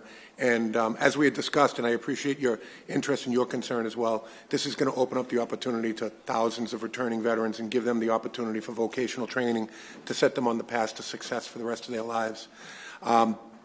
Also, while we're on the topic of DESE, Commissioner Riley, your Deputy Commissioner Wilson came down all the way down to Cape Cod last week to the town of Brewster to speak to a community meeting about the Nauset Regional School building project going on. So he's got one foot out the door and the other on a banana peel, so to speak, but he's still stepping up and doing the right thing, and that's deeply, deeply appreciated. Commissioner Aigner-Treworgy, praying that I got this. Is that close enough? Thank you very much. I have to commend her for the work that her office has done to, through our YMCA to expand child care and child enrichment opportunities to Cape Cod. Cape Cod, for a lot of these services, it's a desert or an island, if you will, and we're suffering from a dearth of opportunities for families to get child care. The work that your office has done with us locally has really helped us an awful lot. And Commissioner Santiago, while I'm talking about an island and or a desert, so to speak, every year I come when you come in front of us, I beg you to do whatever you can within your power to expand higher education opportunities to the students we have on Cape Cod. Where I grew up in the city of Worcester, I walked to Worcester State College. I could have driven. If I was going to be a doctor, I could have driven to the other side of the city to go to UMass Medical School. I could drive within 30 minutes. I could drive to Fitchburg State College or Fitchburg State University or Framingham State University. Where I live on Cape Cod now, the nearest facility for when my children, they're college graduates now, is Bridgewater State, and it's about 75 miles door to door. And my wife went to UMass Dartmouth for her doctorate, and that was somewhere right around the same distance. There has been some small effort through the South Yarmouth campus of Bridgewater State University, but people down the Cape don't even know that it's there because there's very little money being spent on advertising what the programs are, what's available. I talk to people, they reach out to me, and I have to tell them that Bridgewater State has a campus in South Yarmouth. So I don't know how much of an investment we're actually seeing in that, but I'd really like to see more. I think that the students and the families on Cape Cod pay taxes just as much as the student and the families in Boston, Springfield, or where I grew up in Worcester, and they deserve to have the same opportunities for higher education locally as anybody else. Because what happens is when you get further out to Cape Cod, the only way those students can get a 4-year degree in a field that works for them is if they were to stay on campus. That puts it financially out of reach for thousands of students. And anything that you can do in your power, sir, to please expand 4-year opportunities for our students on Cape Cod would be deeply appreciated. And with that, Madam Chairwoman, I'll turn the mic back over, and thank you very much, Secretary and staff and Commissioners. Thank you. Commissioner, would you like to respond? Or? Well, one of the things that I've said, it's a key to the work that goes on in our public institutions, is the collaboration, particularly between the 2- and the 4-year campuses, is absolutely essential. And in some cases, geography works to help that, and in other cases, it works to hinder that.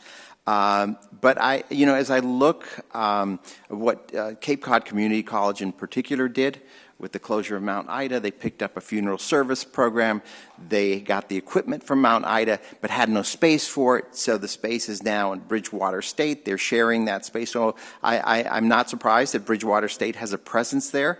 I think the issue of making that presence known is something that we can certainly, I can certainly bring to the attention of those 2 presidents. I know that they want to work closer together, UMass, Dartmouth as well. But I think it is important. And if you look at Brockton, for example, we now have a presence, Massasoit and other institutions are also providing presence there. So I think it is important to be able to have the 2- and the 4-year campuses working tied at the hip. I use the example of Mass Bay and Framingham State.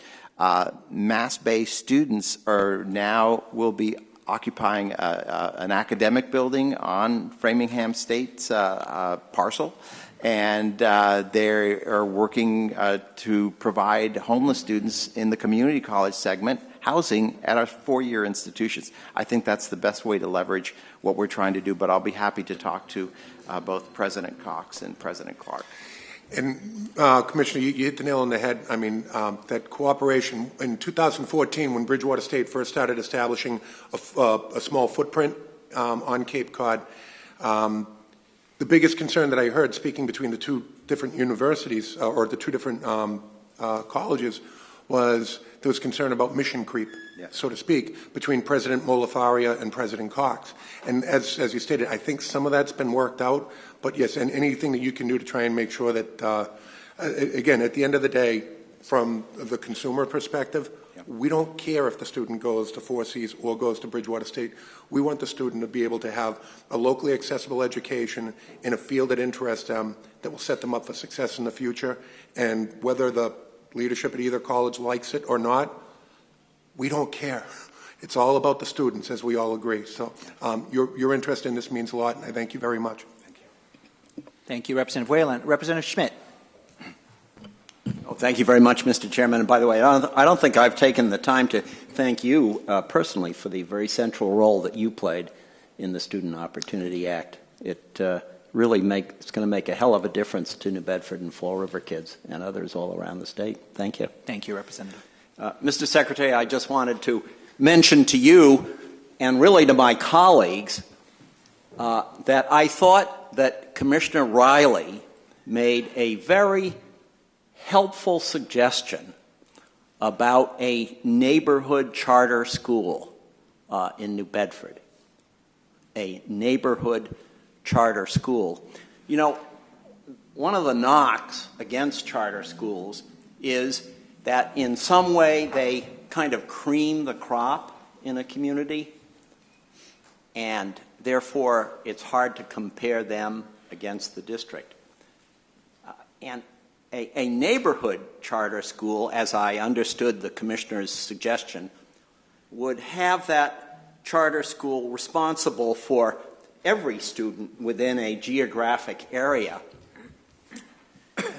And that might sort of help us understand whether a charter school is playing on an equal field or not. And I just wanted to say that I thought it was kind of a common sense idea, and I'm sorry it didn't go forward.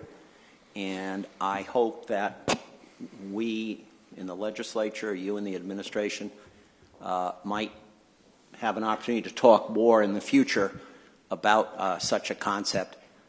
And just keeping in mind that at the end of the day, it really should be about the kids. So thank you for just letting me raise what I thought was an important issue.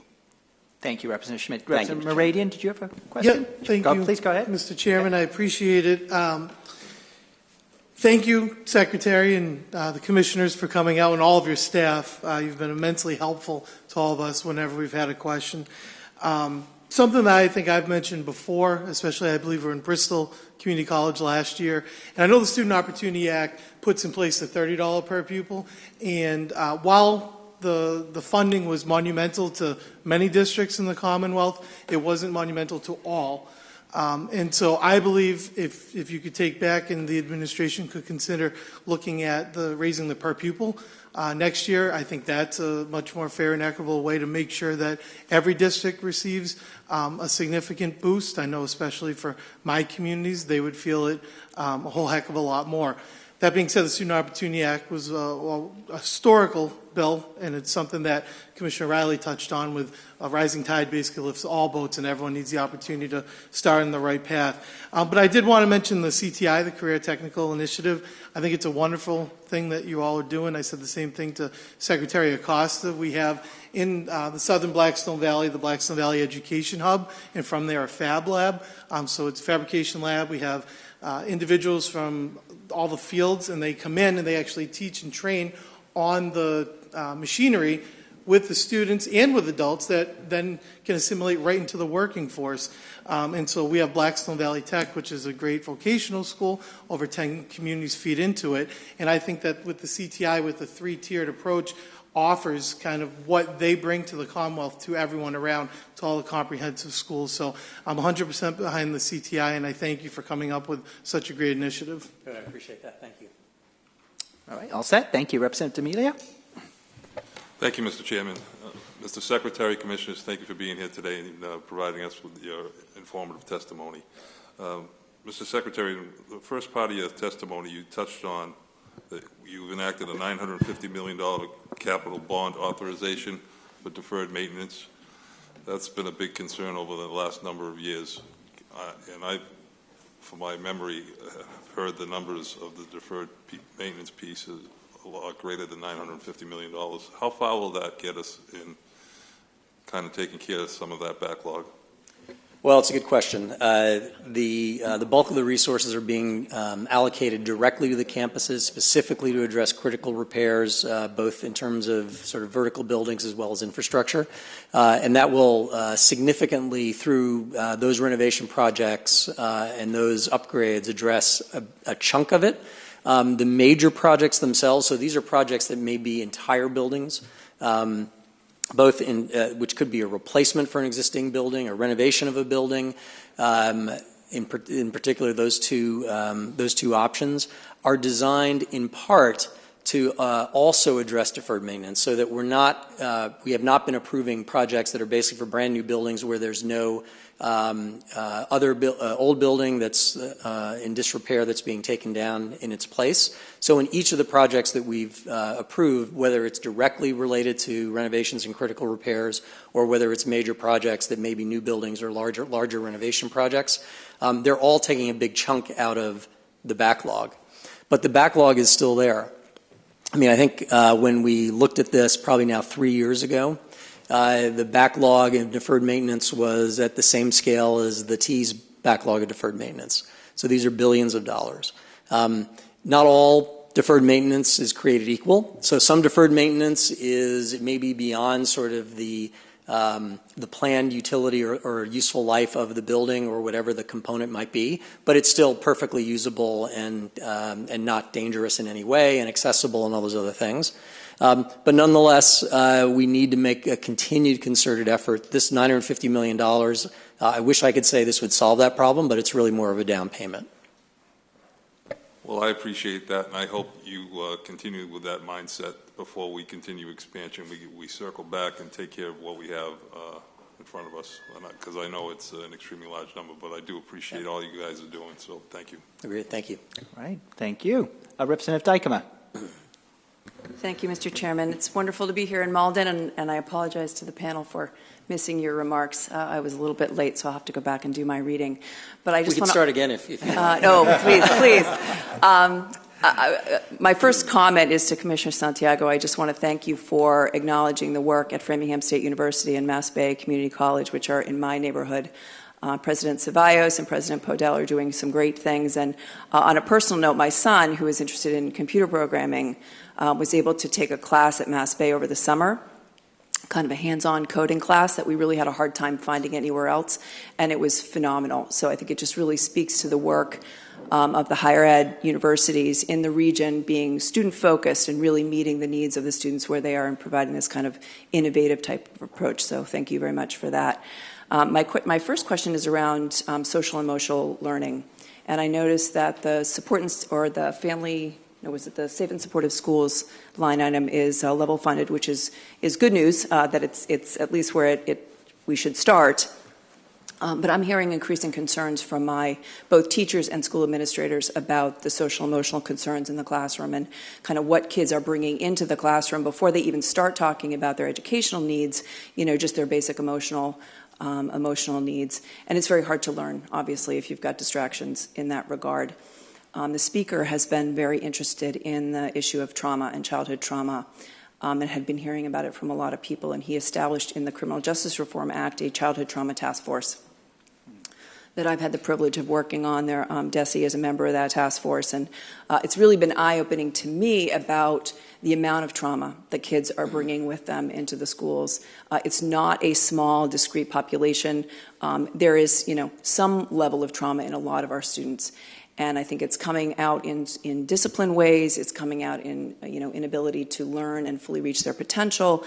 So looking for some solutions, but I'm wondering, I know there are some provisions, thanks to the Senator and to all of my colleagues in the Student Opportunity Act, that start to get to putting more funding toward that need. But I guess I would welcome your thoughts on, it's a challenging problem, and it takes a village, right? It's not going to be solved in education, but what can we do to start getting our arms around that and really making some strides and empowering our teachers on the front lines to recognize, these needs that are maybe not discipline needs but are coming from a different place, and to respond appropriately, and how can we support that effort?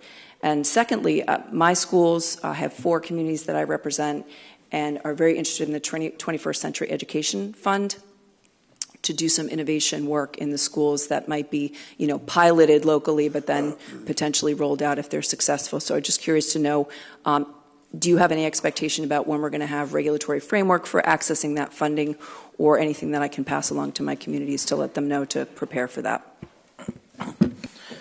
So thank you. Good to see you again. As a former special education teacher and adjustment counselor, I believe deeply in the need for social emotional supports for kids. I would say when I first took this position and I traveled the state and spoke to numerous superintendents, teachers, parents, what we kept seeing and hearing about is the need for more supports for our kids. And superintendents in particular have talked about they're seeing more and more complex needs at an earlier and earlier age. And this is happening across geographies, across income levels. It's happening across the state. And so the SOA certainly is a place where, as an evidence-based practice, it's been identified as one place where districts can put more dollars. But we think there may be other possibilities, whether it's the 21st Century funding or other supports that we can work with. I know when we first started, the governor and I were the police chiefs in Burlington High School, looking for additional dollars from the legislature to try to handle some of these issues that were coming up. And we were able to get some, although not all of the dollars, and we're going to keep pressing for that. Yeah, I would love to. Yes. Yeah, I think similarly as a former teacher, I think that it is paramount, and as a former mental health consultant to child care agencies, I think what we see is that the professionals in our early childhood centers, as I said in my remarks, are really coming from the community and experiencing the same kinds of factors that families are presenting with in early childhood. And so part of what we're investing in addition is through our partnership with higher education and training and prep programs to make sure that teachers, educators, and the capacity of our programs to help meet the needs of the complex needs that families are coming in with in early childhood. We do that both through our pre-service and our in-service work with professionals. We also invest in mental health consultation, in which a program can ask for support to address complex needs that they are seeing. But we also know that that isn't fully meeting the need, and so we are looking on building more around with that grant around some triage model that will help make sure that when there are things that need to be addressed in the immediate, that there are some supports for programs to help get over the crisis so they can help really support families towards the longer term goal of social and emotional well-being and being able to enter the school districts really with the right solid social emotional foundation towards growth and development.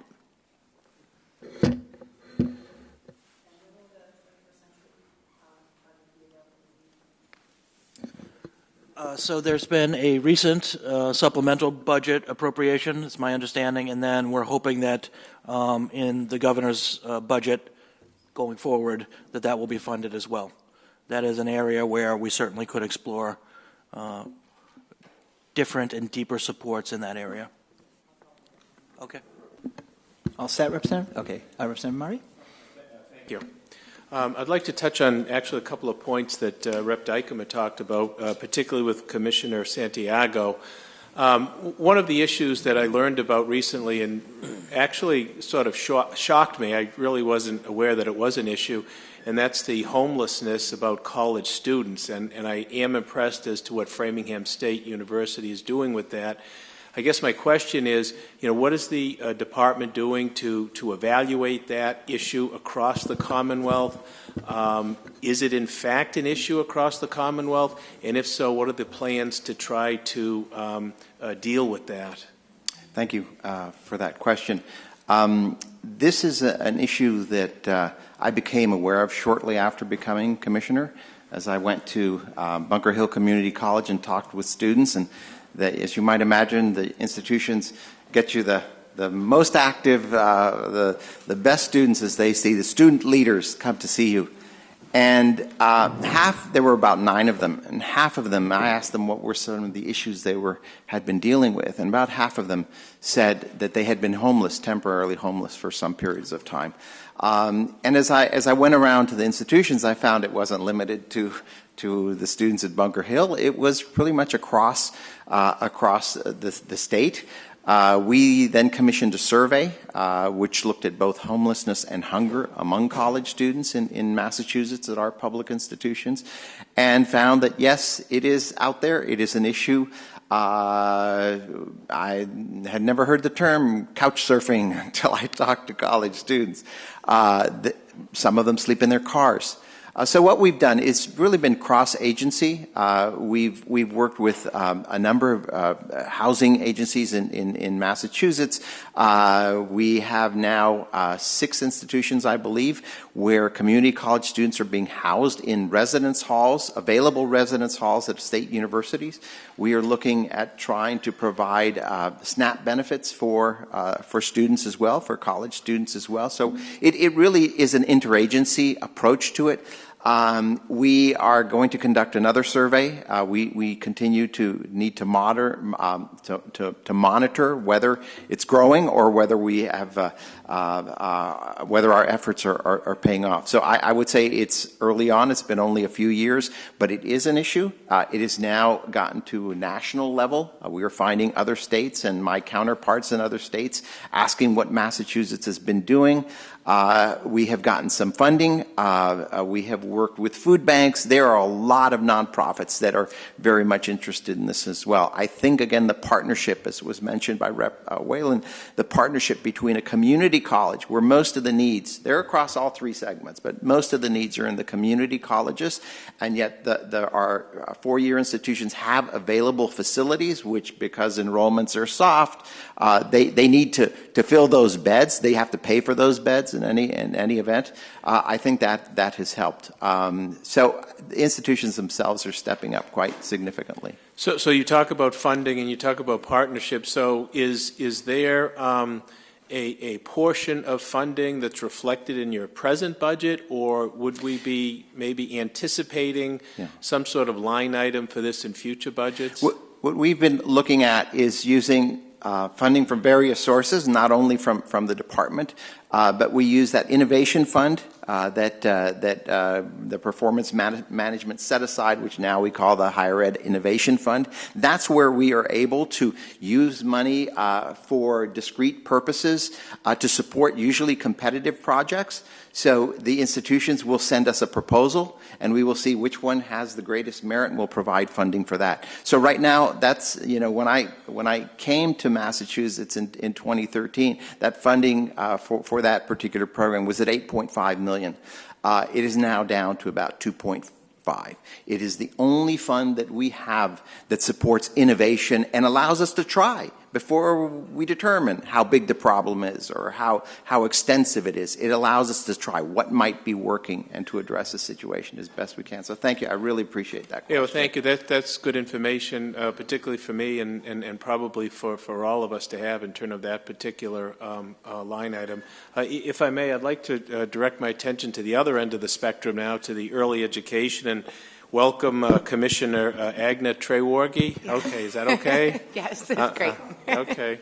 And I did have the opportunity to go to one of your stakeholder meetings. I think it was in Worcester, and I don't remember what it was. It was just really cold out that night. But it was very, very helpful, and you had a very, I think, enthusiastic crowd there. And if you're handling those across the Commonwealth, I think that's a great way to try to get information moving forward. Some of the things that you said are very, very important in terms of investing in children's families and the importance of the first 5 years of a child's life. And again, maybe relating to what Rep. Dykema said, when I talk to the school personnel, teachers in my district, the thing that's changed since my years on the school committee is the amount of behavioral issues that they're experiencing, not so much at the high school level, but at the elementary level, the introductory level. And I think that the philosophy, I think, from the administration is there in terms of trying to tackle this issue or really try to handle it. But I really question whether or not the commitment financially is there, and I look towards the CFCEs that you have that are really on the front lines of this, dealing with young families, 0 to 5 children, who really are at the formative stages of a family, don't really have lots of times the necessary skills or education, certainly are under a lot of pressures financially, and perhaps could be some of the root causes for the behavioral issues. And yet the administration, year after year after year, does not fund the CFCEs as they should and does not increase the funding, and I don't think gives it the attention and value and importance that these groups can have in helping to eradicate this problem. So my question is that philosophy recognized, and are we going to see that philosophy translate into real dollars? Thank you for the question. I think that as you heard in Worcester and as I've heard as I've traveled around the state is exactly that the CFCEs are an incredible opportunity to really enhance the community connection to support families. And as you all have acknowledged that what we do in our programs can be a real asset to families, but isn't enough to be able to really set the really solid foundation that the first 5 years of life have an opportunity to do.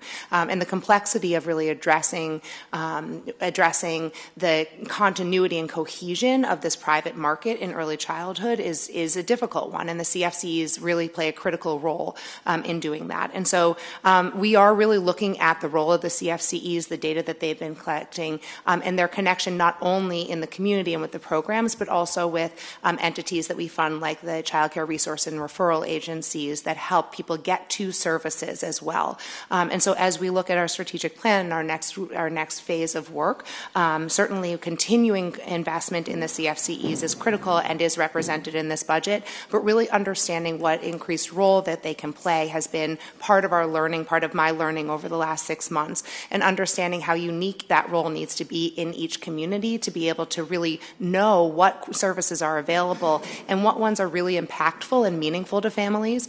So it's both thinking about how we leverage the investment, but also what kind of flexibility in future investments would be meaningful to be able to really leverage that CFCE role. The Coordinated Family and Community Engagement grants, they do represent there are 88 grants, and they do represent every single community in the Commonwealth, which is an amazing foundation to grow from, to think about how we have them be more integrated and more aligned with all of the programs, all of the social service programs, which requires us not only collaborating, but also looking at how we can work with Department of Public Health and Department of and many other departments that have investments in the community and need to be woven together, and where the CFCE can really help play that role. Well, that's good to hear, and I would hope there would be a renewed, I think, recognition and importance on the CFCs, because they are the gatekeepers. I mean, I was on the school committee in Milford in 1993 when education reform hit, so I had a different perspective of it. I was, at the municipality, at the school level, trying to implement that. I saw the advent of what was called the Family Network program, which is now the CFC. I wish it kept it Family Network. It was easier to say.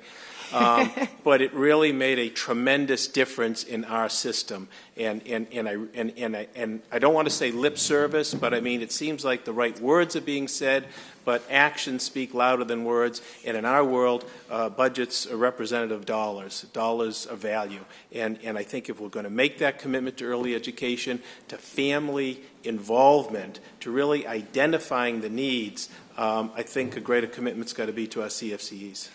Can I add one thing to that, is that there are 11 agency collaboration that just released a family engagement framework from which we will be able to look at the CFCE work and try to evaluate against some of the national best practices in family engagement that I think will offer an opportunity for continued conversation on this.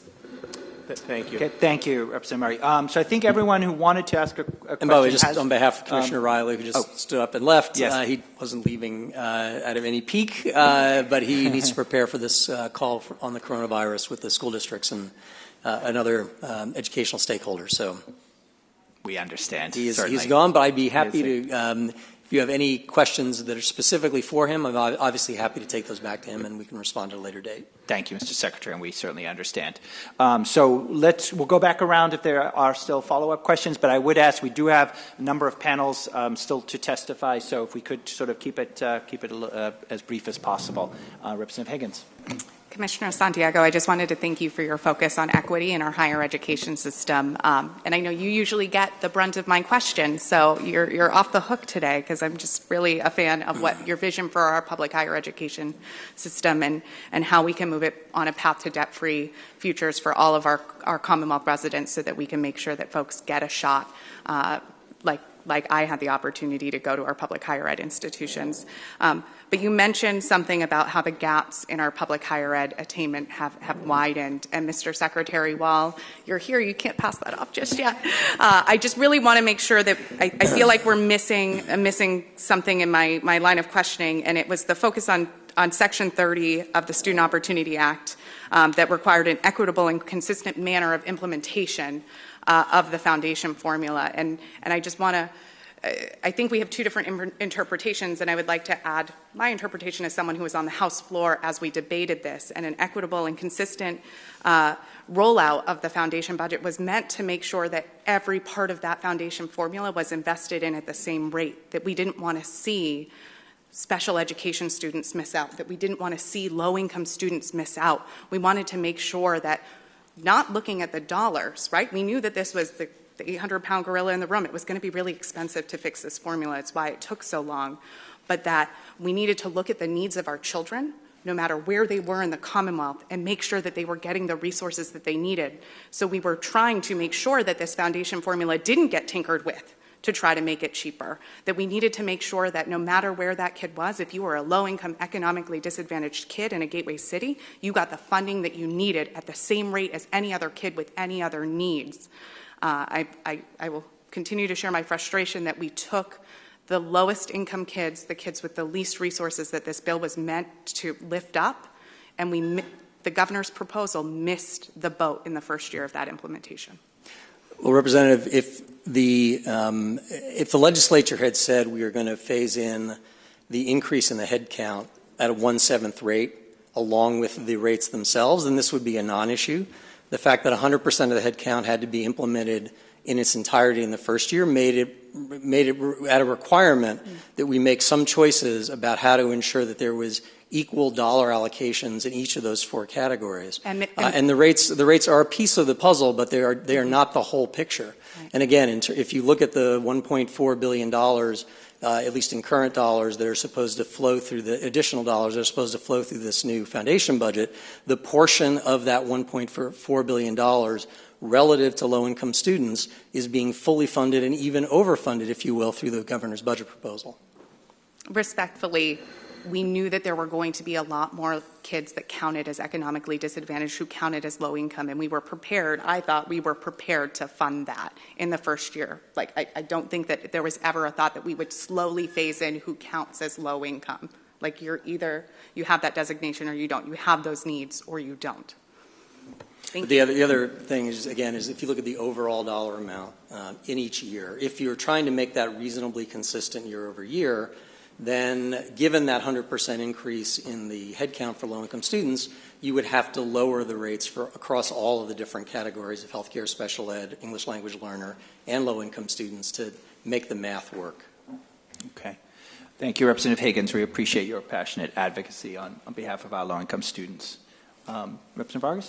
Thank you. And Mr. Secretary, just to follow up on the point you just made, that what you said would be assuming that we didn't put more money into the pie overall, right? So if we put more money into it, we then, we don't have to take away from the other categories if we are able to put that $74 million gap, which is, I think, is what it is, right? But that would mean there would be a significant increase in the FY21 budget relative to the out-year budgets, which would be significantly lower. Right, but as I understand it right now, there's a risk to the low-income category in the next few fiscal years, right? Because we're going to have to jump higher to be able to reach where we're trying to get for the rates for low-income students. I don't know if you understand what I'm saying. I get what you're saying. I do think there's a commitment by everyone around the table in the House, the Senate, and in the governor's office to make sure that the Chapter 70 funds are there and are essentially this is a commitment that we've made and we'll fulfill. I think, just viewing it from a risk perspective, knowing that we're going to have to fund this at a much higher rate in the next few fiscal years, I think part of the discussion should think about how we share that risk across the several factors, because I think, to the representative's point, there are just so many wraparound services that are needed in our districts that our schools are grappling with, as you very well know. And then lastly, just to circle back to the point of what we were talking about earlier in terms of what is the number that you guys want school districts to focus on in their district improvement plans. If there could just be some clarity from Desi on that, maybe in the next couple weeks, maybe next week, hopefully, since the report is due April 1st. Just clarifying, here's what we're expecting you to submit for the actual dollar amount in your plan. I think that would be helpful. And I'll follow up with the Secretary on the Civics Trust Fund stuff, because I think that, I'd be curious to learn more about that $1.2 million that you guys have in there as well. Right. And that's, just to be clear, that's money in the line item for assessment. That's for assessment development for history and social sciences, and civics will be a critical part of that. Okay, so that money is not necessarily flowing to districts. It's about Desi analyzing how people are doing. There's separately, as you know, there's a trust that was set up for civics programmatic investments and grants. Right. And would you guys be open for us putting some more money in that? The legislature will work its will, and we'll have to look at, the proposals that come forward, both in the context of the specific proposals and the broader fiscal context. Yeah, because I can say, one of the challenges with the the Civics Trust Fund and the way the money was distributed was that we intended money to be focused on low-income districts that don't have access to funds to actually implement project-based civics. As you know, that was sort of the core and the spirit of the law, of the civics education law. And my district, for example, Haverhill, got grouped in with like 15 school districts for a $35,000 grant to somehow implement, project-based civics. And while we appreciate it, we appreciate working together across school districts and regions in collaboration, getting low-income kids access to project-based civics is going to cost money in our districts. And I think if we put some more money into it, I'd love to have a dialogue with you about making sure that it's a substantial amount that is going to the districts that need it most to get kids access to our democracy. I'm happy to do that. Thank you. Thank you, Representative Vargas. Representative Barber. Commissioner Santiago, I want to thank you for your work on looking at equity in the system and trying to address what is a very unequal system in the public higher ed space. You talked about, it sounded like a pilot program, a small program, or you're starting to address fees, tuition, book supplies, the necessities that low-income students need. Can you talk more about that agenda and if you have plans to roll that out further in the next few years and how much that might cost? Sure. The Mass Grant Plus program began 2 years ago when the financial aid line, which was about $100 million, of which a third goes to independent institutions, the rest for students that go to our public institutions, had the authority, the board gave the commissioner the authority to use that money, direct it at the community college segment alone, and to focus on tuition, fees, and books and supplies, which was something that the institutions recommended as well. We've finished 2 years. It's worked well. The governor's budget has an additional $5 million. Our intent is to expand it to, on the one hand, cover more part-time students in the community colleges. Initially, it was focused on full-time students, and we've realized that community colleges are very complex institutions where the majority of the students are going part-time, and they need support, and they're adult learners and other characteristics that are crucial. So we think with the additional $5 million, we can begin spreading it to low-income students in our state universities. The overall, if the question is how much is it going to cost to cover all of the unmet need, 100% of the unmet need of all of the students in public higher education, as you might imagine, it's a pretty significant price tag. I would say it's not as significant as what you've just done for K through 12, but we've estimated that depending on how you develop the program and how expansive it is, it could be about $100 million. $100 million, okay. Yes. Great, thank you for that. Yes. And Commissioner Aigner-Treworgy, I have a question for you. So one of the critical pieces, as you know, in opening up access to care is investing in the workforce.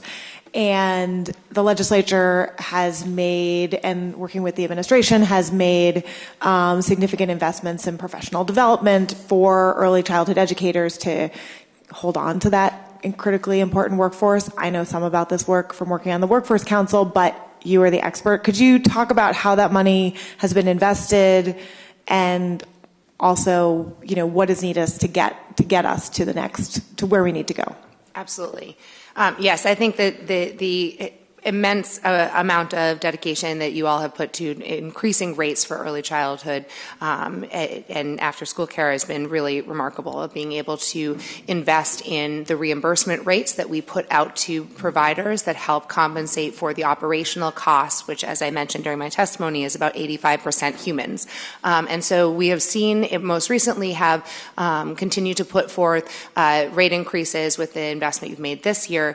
However, that is percentage points at a time. And really one of the challenges we have is the increasing pressures of increasing operational costs, minimum wage in our programs that make sure that when we do 2-3% at a time, while it is making a dramatic difference in everyday lives, it's not necessarily helping, it's not necessarily transforming the rates to be tracked to the cost of quality. And so that's really the rate we want to do. We know that to retain and invest in staff means salaries. And in order to ensure you have high quality program, we need to invest in adequate compensation for our workforce to make sure that they can make the choice to stay in the field. And that's going to take us looking differently about how we evaluate their budgets, how we track our funding to not only look at a market-based rate, but really think about what is the differential cost between paying an adequate compensation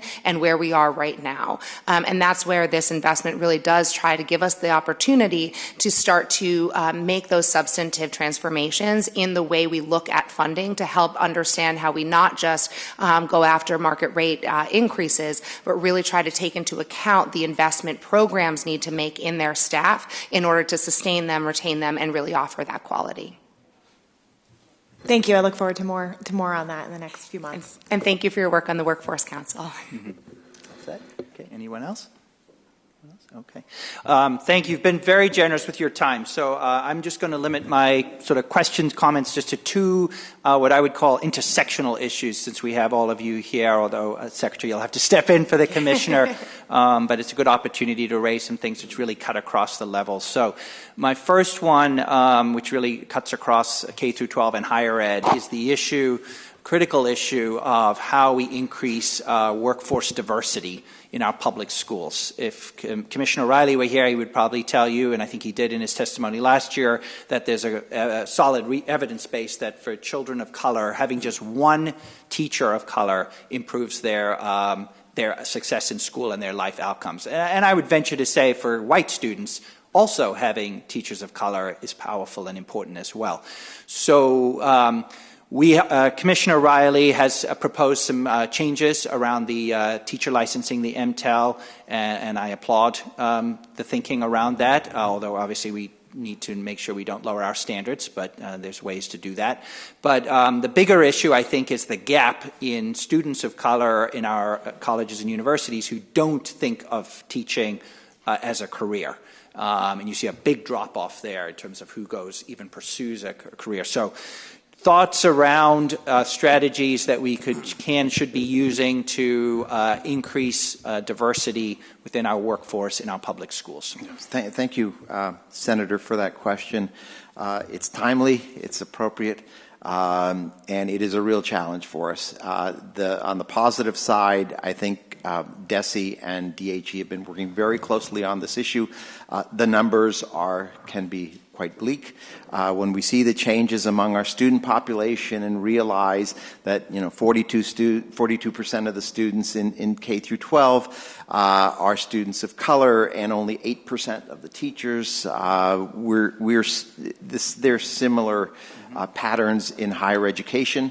It is difficult to imagine a student that may have gone through a K through 12 experience into higher education and never sees a teacher that looks like him or her, or who has never had the same life experiences. This is a difficult issue. We have a federal grant from NSF over $1.5 million to begin to fund teachers $20,000 to get them into training programs and to get them on a path, particularly in the STEM fields. So there are efforts that have been done. I think both the K through 12. I'm very appreciative that Commissioner Riley is taking this on as a major change for his department. It's going to take time to do this. This is not a one-time only. We have to look at the MTEL. We have to look at the pathways. We have to make decisions about what are we looking for. Are we looking for content? specialists, and how much do we focus on the pedagogy itself? One of the elements that I mentioned was that we know impacts student success, particularly with students of color, is if there is culturally relevant pedagogy that enhances, and we begin viewing students as bringing cultural wealth to the institutions is very important. One of the things, the mantra that I've been telling our institutions is, look, we often ask the question, are the students ready for college?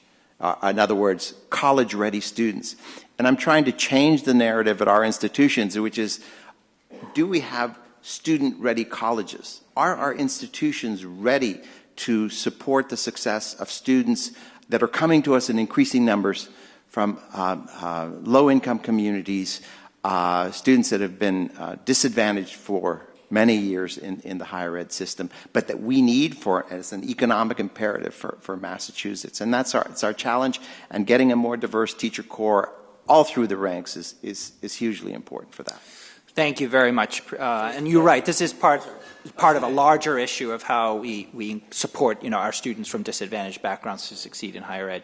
I just want to encourage a continued concerted and collaborative effort, from the Secretariat and then both DESE and higher ed in terms of strategies that can help to diversify the workforce. And you're right to raise it in higher ed as well.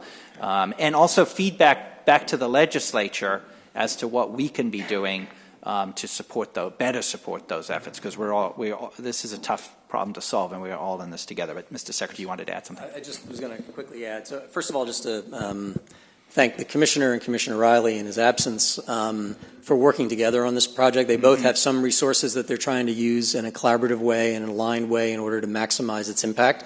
But in addition to that, I just want to note that as part of the Commissioner's guidance around the 3-year school improvement plans, he's identified 4 evidence-based priorities. One is around expanding access to early education in collaboration and partnership with private providers within each community.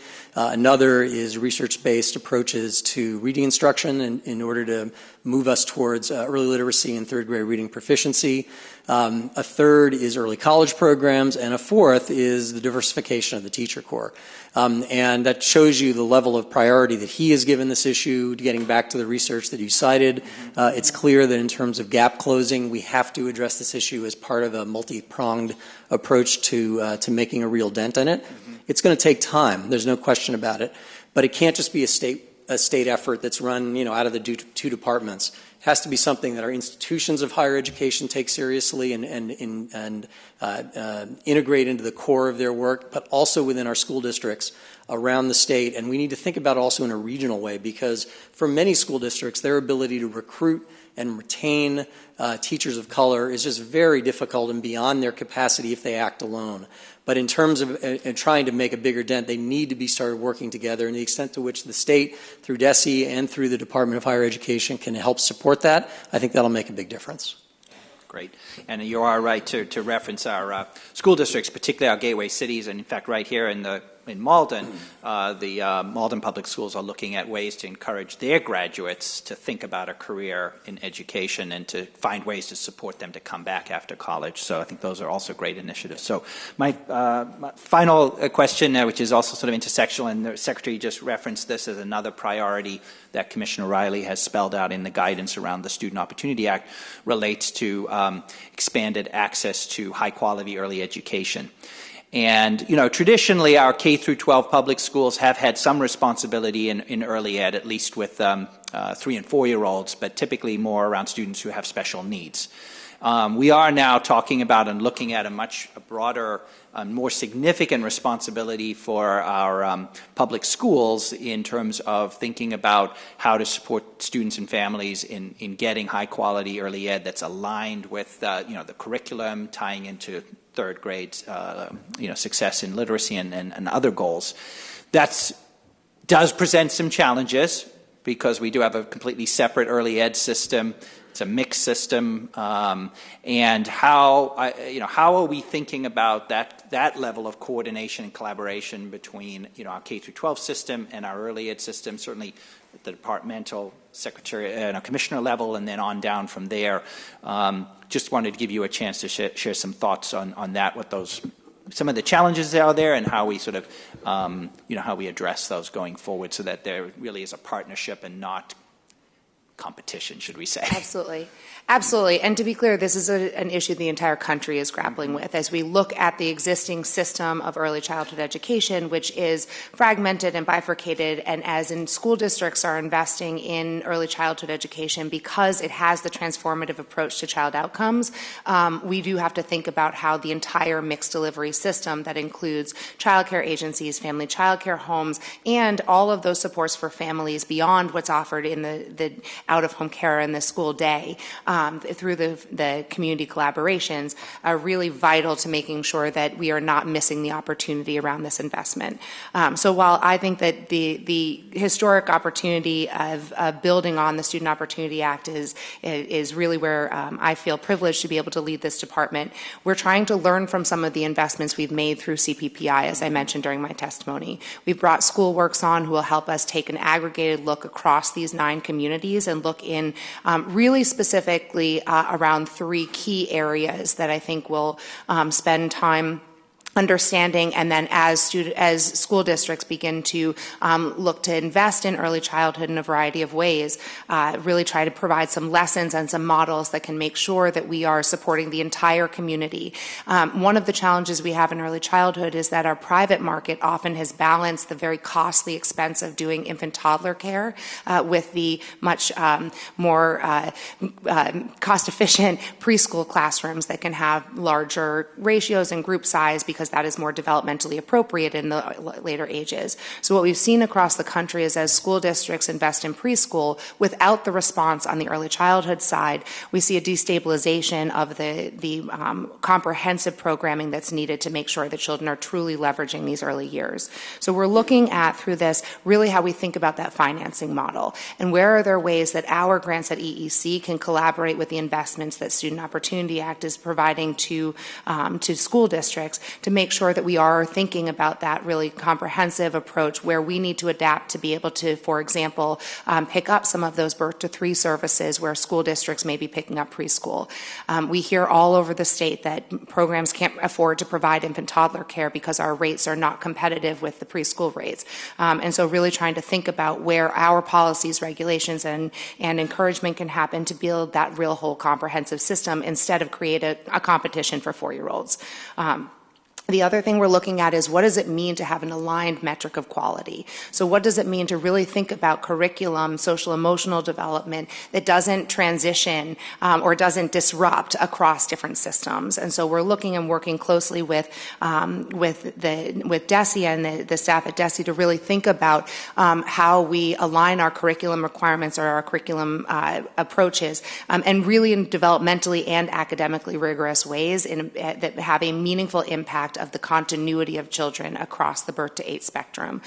We know that really 3rd grade reading and the quality we need for 3rd grade reading is far less indicative of what happens in 2nd grade, and far more, the more impactful indicator is how many words children hear by age 3. So when we look at how we can align the systems, it's really understanding how do we communicate and define an aligned definition of quality that really is responsive to the developmental research that has been coming out. And I don't mean to make it sound like it is only academic, right? We also know that those early years, the social emotional development, the trauma-informed approaches really make sure that children are able to really leverage the academic development they may be also getting that might disrupt if they can't sit in a classroom or play with their friends. It really does disrupt the ability to be able to learn.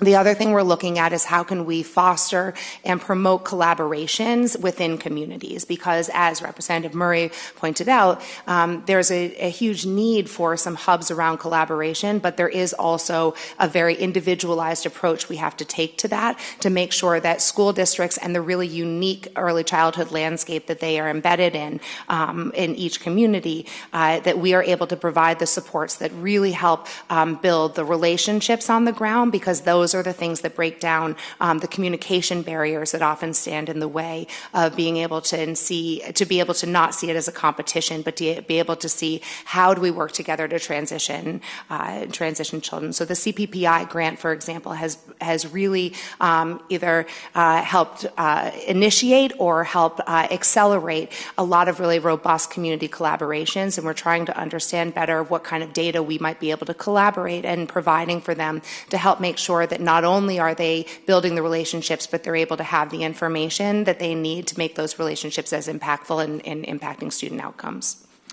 Thank you very much. I think one of the things that Governor Baker's administration, has really been doing very well is cutting across different agencies and departments and silos within state government, because a lot of the toughest challenges we face are not going to be solved within just one of our agencies.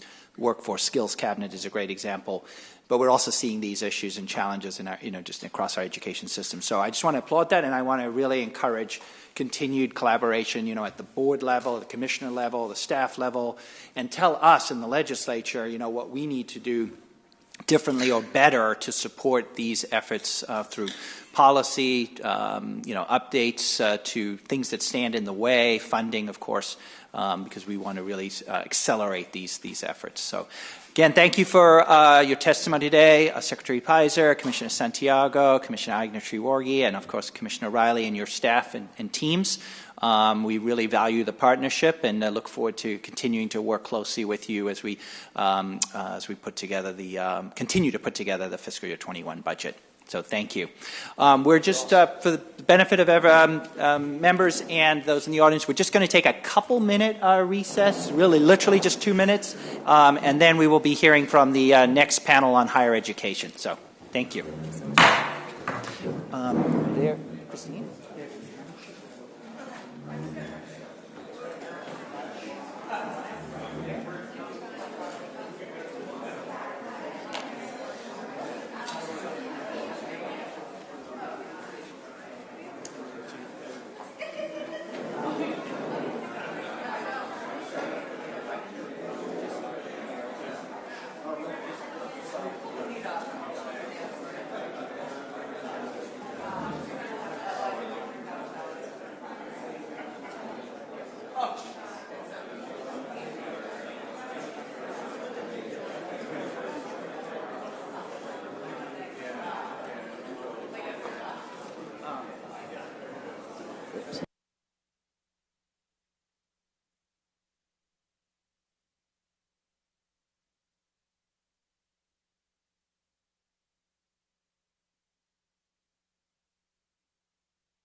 Okay. All right. Thank you. Welcome back, everyone, and good afternoon. We should be rejoined momentarily by the other members of the Ways and Means Committee, and we're going to continue with this joint hearing for the FY21 budget process. And next, we're very pleased to welcome a panel that's going to focus on higher education in the Commonwealth. We have President of the University of Massachusetts, Marty Meehan. We have the President of Middlesex Community College, Dr. Jim Mabry. And we have Zach Beers, the Executive Director of the Public Higher Education Network of Massachusetts. Welcome, gentlemen, and I'll hand it over to you, and you can decide what order you want to testify in. And again, for the benefit of the panel and the members, we'll let all of you testify, and then we'll open it up for questions and discussion. Good afternoon, Senator Lewis, Representative Barber, distinguished members of the committee. I'm pleased to be here to testify on behalf of the University of Massachusetts and present you with our fiscal 2021 budget request. Let me begin by thanking you for your support for UMass and for public higher education here in Massachusetts. And Mr. Chairman, I want to congratulate you and thank you and your colleagues for the historic support the Commonwealth has pledged to K-12 schools. It is my hope that the young people graduating from those schools will soon be joining us at UMass. Today I'm recalling the words of the great historian David McCullough. University and Massachusetts, he said. Put them together, how potent. Let me tell you just how potent a force UMass is for Massachusetts. UMass has a $7.5 billion impact on the Massachusetts economy and supports 31,000 private sector jobs across the Commonwealth. We plan to issue a report soon to further detail these impacts, but let me mention one. Under the Core Facility Voucher Program, 130 Massachusetts companies have accessed UMass technologies, facilities, expertise to grow their businesses and create jobs. I want to thank you and your colleagues for establishing the Core Facilities Program. And our alumni, 320,000 of them in Massachusetts, are our most potent economic force. They're working in good jobs, building companies, leading nonprofits, and raising families in virtually every community across Massachusetts. The impact of our alumni is driven by the quality of the education they received on each of our campuses. All 4 undergraduate campuses are now ranked Tier 1 national universities by U.S. News and World Report, and our medical school is ranked among the best in the nation. UMass is turning out graduates well prepared to move Massachusetts forward. In fact, the median early career salary of UMass graduates is over 70% higher than all the other Massachusetts colleges and universities combined. Let me be specific. The median early career salary of a UMass Amherst graduate is $57,400, and that's higher than 73% of all Massachusetts colleges and universities. At UMass Lowell, the average median early career salary is $58,800. That's higher than 74% of all other Massachusetts colleges and universities. We are not just the University of Massachusetts. We are the university for Massachusetts. Our students come from Massachusetts and choose to stay in Massachusetts after they graduate. UMass educates 3 times as many Massachusetts residents as the top 8 private universities combined. Let me repeat that. UMass educates 3 times as many Massachusetts residents as the top 8 private universities combined. Who are the top private in terms of enrollment? Well, it's Harvard, MIT, Tufts, Brandeis, WPI, BC, BU, and Northeastern. Let me put it a different way. If you examine the enrollment of these 8 institutions 38 years ago, and then compare their enrollment of Massachusetts residents today, they are down 72% in educating Massachusetts residents. We are educating the workforce of Massachusetts and play a critically important role in that. At UMass, 83% of undergraduate students are in-state, and about 80% of the graduates stay in Massachusetts. and we know we have more to do. There are nearly 1 million adults in Massachusetts who have begun earning a degree but have not finished. We are developing strategies, including a major expansion of online offerings, to break down barriers of time, distance, and cost that are preventing degree completion. We look forward to working with you to move Massachusetts forward. Our determination to provide an affordable, high-quality education is unyielding, and we are committing record amounts of funding to financial aid. As the federal and state financial aid for UMass students has been flat over the last 5 years, UMass has increased university-funded financial aid by $111 million, or about 50%. This is one of the fastest-growing expense items in our budget. In fact, we put $350 million into financial aid for our students overall this year. Now think about it. We're going to offer a budget request of about $558 million.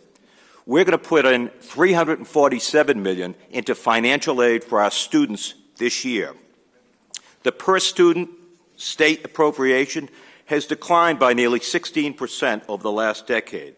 Our efficiency and effectiveness efforts will reduce our costs by about $124 million. This allows us to invest in areas of great need, including financial need. The university is also working hard to raise private funds to support critical needs, including financial aid. Last year, our campuses raised a total of $133 million to support scholarships, facilities, student services, and more, an increase of nearly $13 million. I want to thank the legislature for its recent passage of the State Endowment Matching Incentive Program. This is helping us raise more by providing $5 million in state matching funds for $10 million in private donation. UMass donors have stepped up and matched the state's commitment within 90 days. Regarding our facilities, UMass is providing our students with the classrooms, libraries, lecture halls, housing, and laboratories they need and deserve. Over the past decade, the Commonwealth has invested $830 million in UMass facilities, and we appreciate that. But the university has invested $3.8 billion of its own funds. Most of the university funds come from students and their families. Most of these funds are targeted at deferred maintenance. My primary purpose today, however, is to strengthen the potent partnership that has existed between the university and Massachusetts since 1863. This is personal for me. I grew up in a low-income, working-class neighborhood in Lowell. I am the first undergraduate UMass student to serve as president. I know the impact UMass has had on my life, the opportunities it gave to me and hundreds of thousands of others like me. It is in that spirit that we've submitted our budget request that seeks a base appropriation of $574 million, a 14.3% or 2.6% increase over this fiscal year. Our budget request does not include costs associated with yet-to-be-negotiated union contracts, which I think, as all of you know, the cost of those contracts or parameters are determined by administration and finance, not by the University of Massachusetts. In closing, let me say that I believe that we all have an obligation to those who came before us and those who follow to make sure that the University of Massachusetts is strong, not just today and tomorrow, but for generations to come. Thank you very much, and I'd be happy to answer any questions.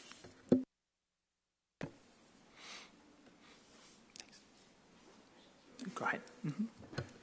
Great, thank you. Good morning, and I want to thank the members of the committee for listening and supporting education and higher education today.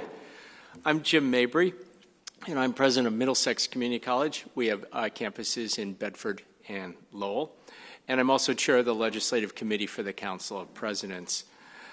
With me today is Lane Glenn from Northern Essex Community College, and is going to support some of the issues we're talking about.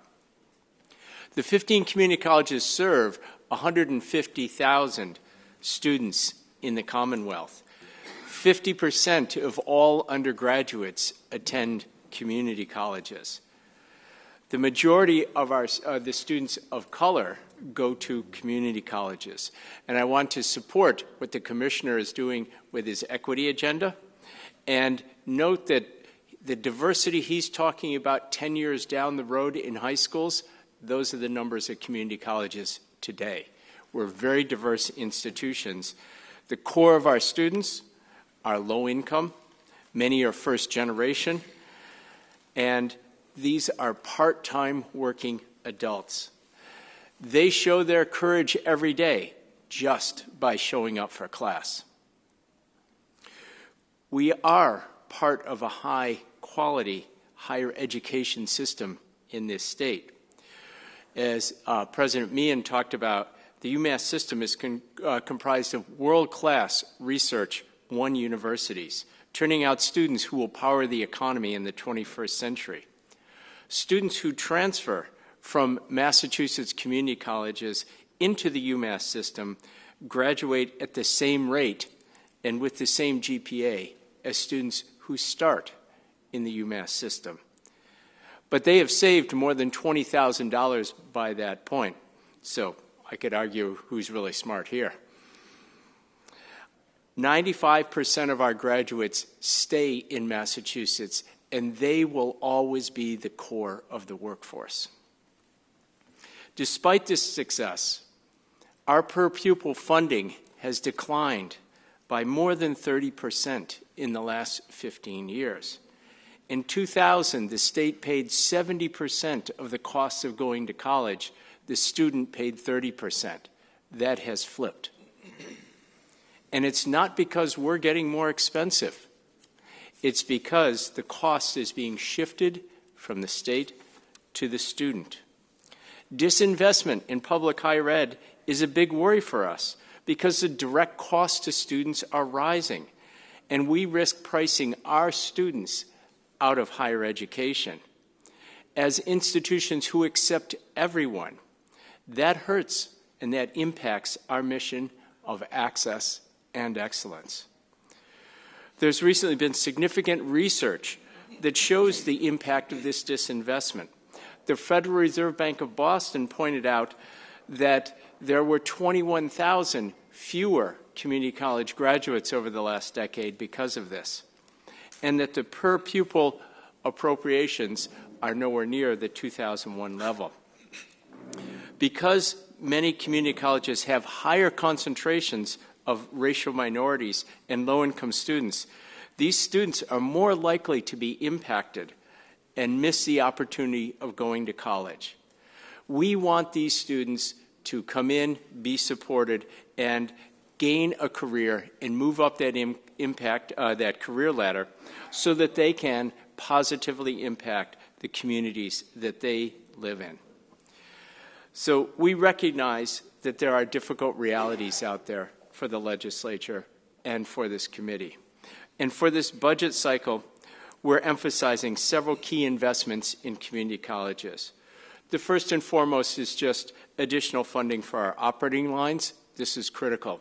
A 1% increase in a year of 2% inflation, 4% increase in healthcare costs is really not sufficient for us even to hold our own. Expanding the funding for early college partnerships is critical, and this is an absolutely great investment. Research shows more than a 10-to-1 return on that investment. And as the Commissioner has pointed out, the early college program has a built-in equity agenda that really reaches out to the students in these gateway cities and tells every single one of them that they could be a college student. We're also looking really as our top priority for $14 million for a new Success Fund. This is for community college students, and it targets solutions through investments in wraparound support services for our students, because we know there are proven models that show that these additional services will help all our students on their campuses. This initiative extends on the vision of the historic Student Opportunity Act to and really extends this to higher education through funding for proven success models at the community colleges. President Glenn will talk more about that. He's been instrumental in putting that together. But at this point, I want to honor the request to be brief, and thank you for your time.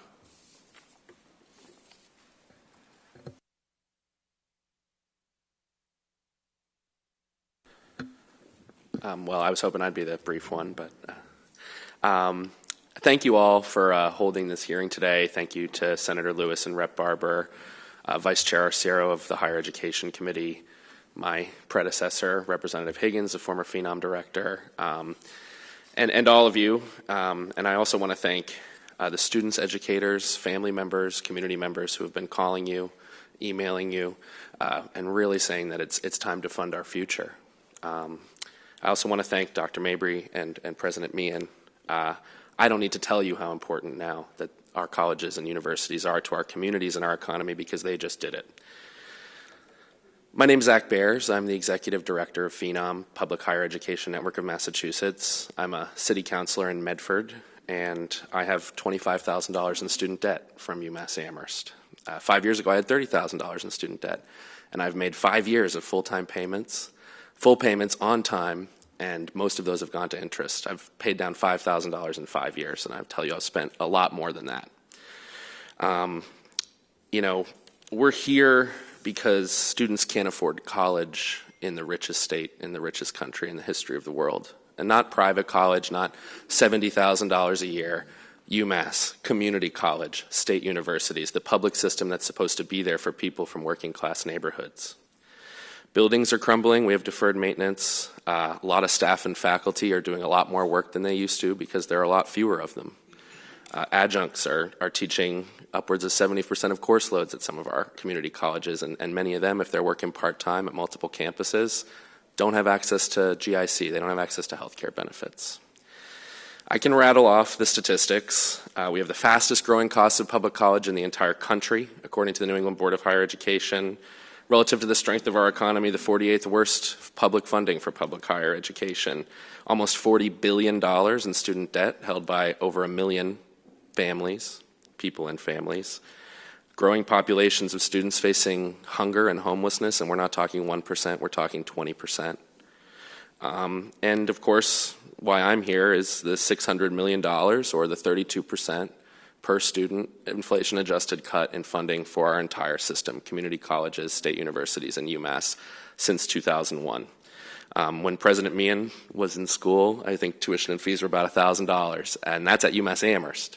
Now they're over, I think, $15,000 or $16,000. Since 2001, there's been a $6,000 fee hike directly associated with state funding cuts at our four-year state universities and UMass system, and $3,000 at our community colleges, which, as Dr. Mabry just said, are serving lower-income, working, part-time people who have families.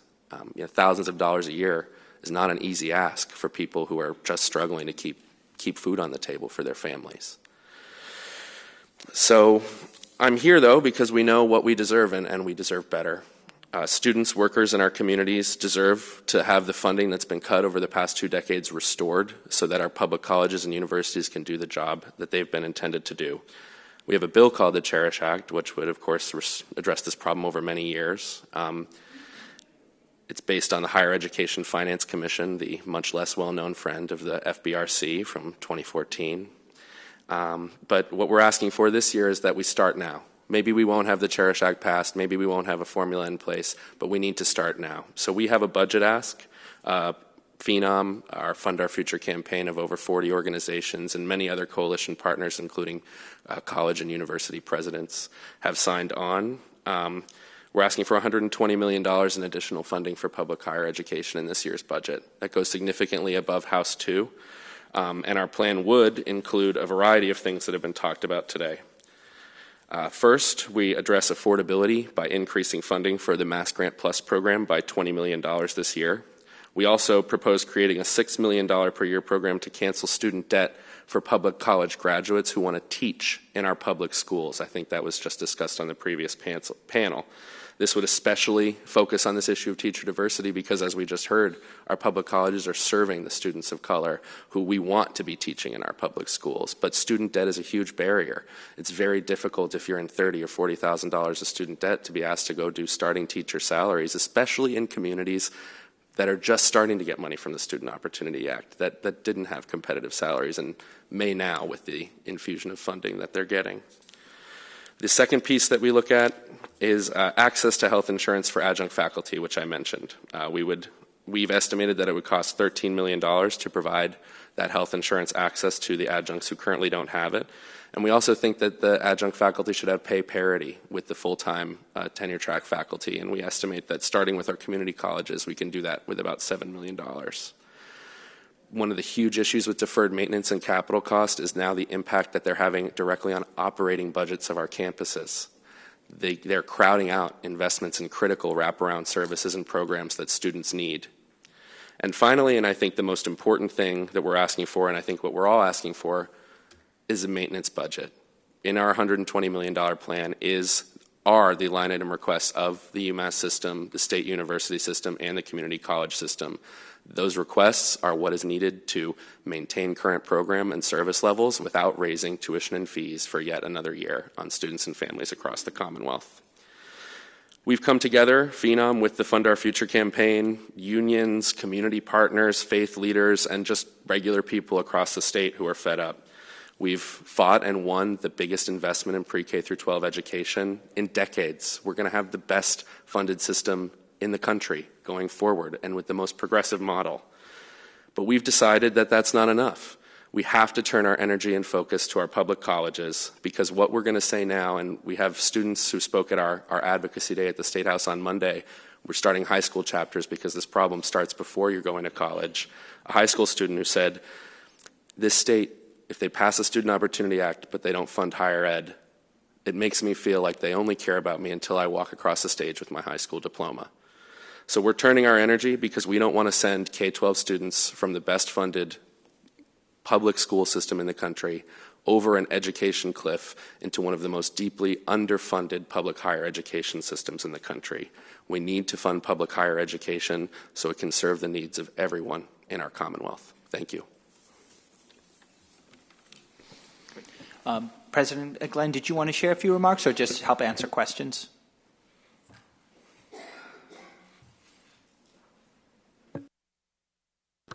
Since you've provided the opportunity, I'll be very brief. The Success Fund is a new line item the community colleges are proposing. It's no great secret that community college students take longer to complete their degrees and that many of them struggle to complete those degrees. Our retention and graduation rates are not where any of us would like them to be. And we know that there are some very specific things that work. Nearly every community college campus has something like a federally funded TRIO program, money from the federal government to provide specific services to first-generation low-income students. On my own campus, we have $400,000 in TRIO funding for 250 students. We provide basically 5 services to these students. We know what those services are. And these students are the same as the rest of our student population, yet they experience a 30% increase in their success rates through those services. It averages $1,561 per student. It's short money, right? The Success Fund would provide $14 million this year to be distributed among the 15 community colleges in the state to do those very things. It's the kind of investment that we know will demonstrate an outcome in the end and very shortly. Producing tens of thousands of additional graduates for the workforce on a very short investment. Each of the community colleges has programs like this in Massachusetts and in other places. It's the investment that we're missing, the kinds of things that you heard my colleagues to the right here describe earlier that we're short as a result of disinvestment over the past several years. Glad to answer questions about the specifics of that program and how those outcomes might be achieved. Thank you. Thank you to all of you. You've given very powerful, I think, and compelling testimony about the importance of high quality, affordable higher ed for all of our students from all backgrounds. So I want to open it up for questions from the members. Questions, comments? Yep. Senator Arciero. Thank you very much, Mr. Chairman. Appreciate it. Thank you to the panel. First, I'd just like to thank the panel for your support of student veterans on college campuses. It's one of the fastest growing veterans populations is the student veteran, and coming back into society and coming back to a college campus is not an easy transition. And so your support for the legislation we passed in the House to train clinicians on campuses to deal with veterans is very important, and I really appreciate your support. One thing about the Success Fund grant program President Glenn had talked about a little bit, is that being implemented on all the campuses right now? Because I know I heard a little bit about it from President Mayberry early on at MCC, and I was just curious to know if all the campuses are contributing and part of this program now. So the Success Fund itself is an as yet unrealized thing. However, on each campus, nearly each campus anyway, there are examples of things like our PACE program. Holyoke Community College has something called a STRIVE program, in which a few hundred students have access to these things. Some of them may indeed be veterans if they had not attended college previously. Typically, they're for first-generation, low-income students who otherwise might have difficulty accessing those kinds of services. The kinds of wraparound services described by the Success Fund would certainly be available to veterans as well. Okay, thank you. And to President Meehan, one quick question. Just want to applaud your efforts at the UMass system to increase financial aid each year. I know it's been some challenging budget times that all the campuses have gone through, and certainly with the passage of SOA and now the Cherish Act being underscored, and something a number of us would like to see move forward. Appreciate your efforts there. Yeah, the endowment match, frankly, was a great incentive, and as I mentioned in my remarks, we sold out 90 days into it. But we have been really focused at UMass on raising money privately. We support the Cherish Act and all of the efforts and all of public higher education, but we also can't afford to wait. We get, you mentioned when I went to school, and it's really true. I was able to work. I attended UMass Law. I could work on weekends and nights and summers and pay for the entire thing. And a student can't do that today. But what we're trying to do is provide more and more financial aid wherever we can. We have been realizing savings through things like shared services with all 5 of our campuses, looking for efficiencies, how to be more effective, buying energy together. I mentioned we've saved about $125 million. Well, we're putting all of that into financial aid and facilities. So we're making a commitment to raising money privately, to, passionately advocating for more money, but at the same time, our students need it now. Just one follow-up is initially our endowment incentive program was $20 million matching, 10 for the UMass, 5 for the community colleges, and 5 for the state colleges. And it ended up being a compromise of $10 million, but certainly something we'd like to fund at a higher level each and every fiscal year. So I didn't want to mention that, but since you did, great.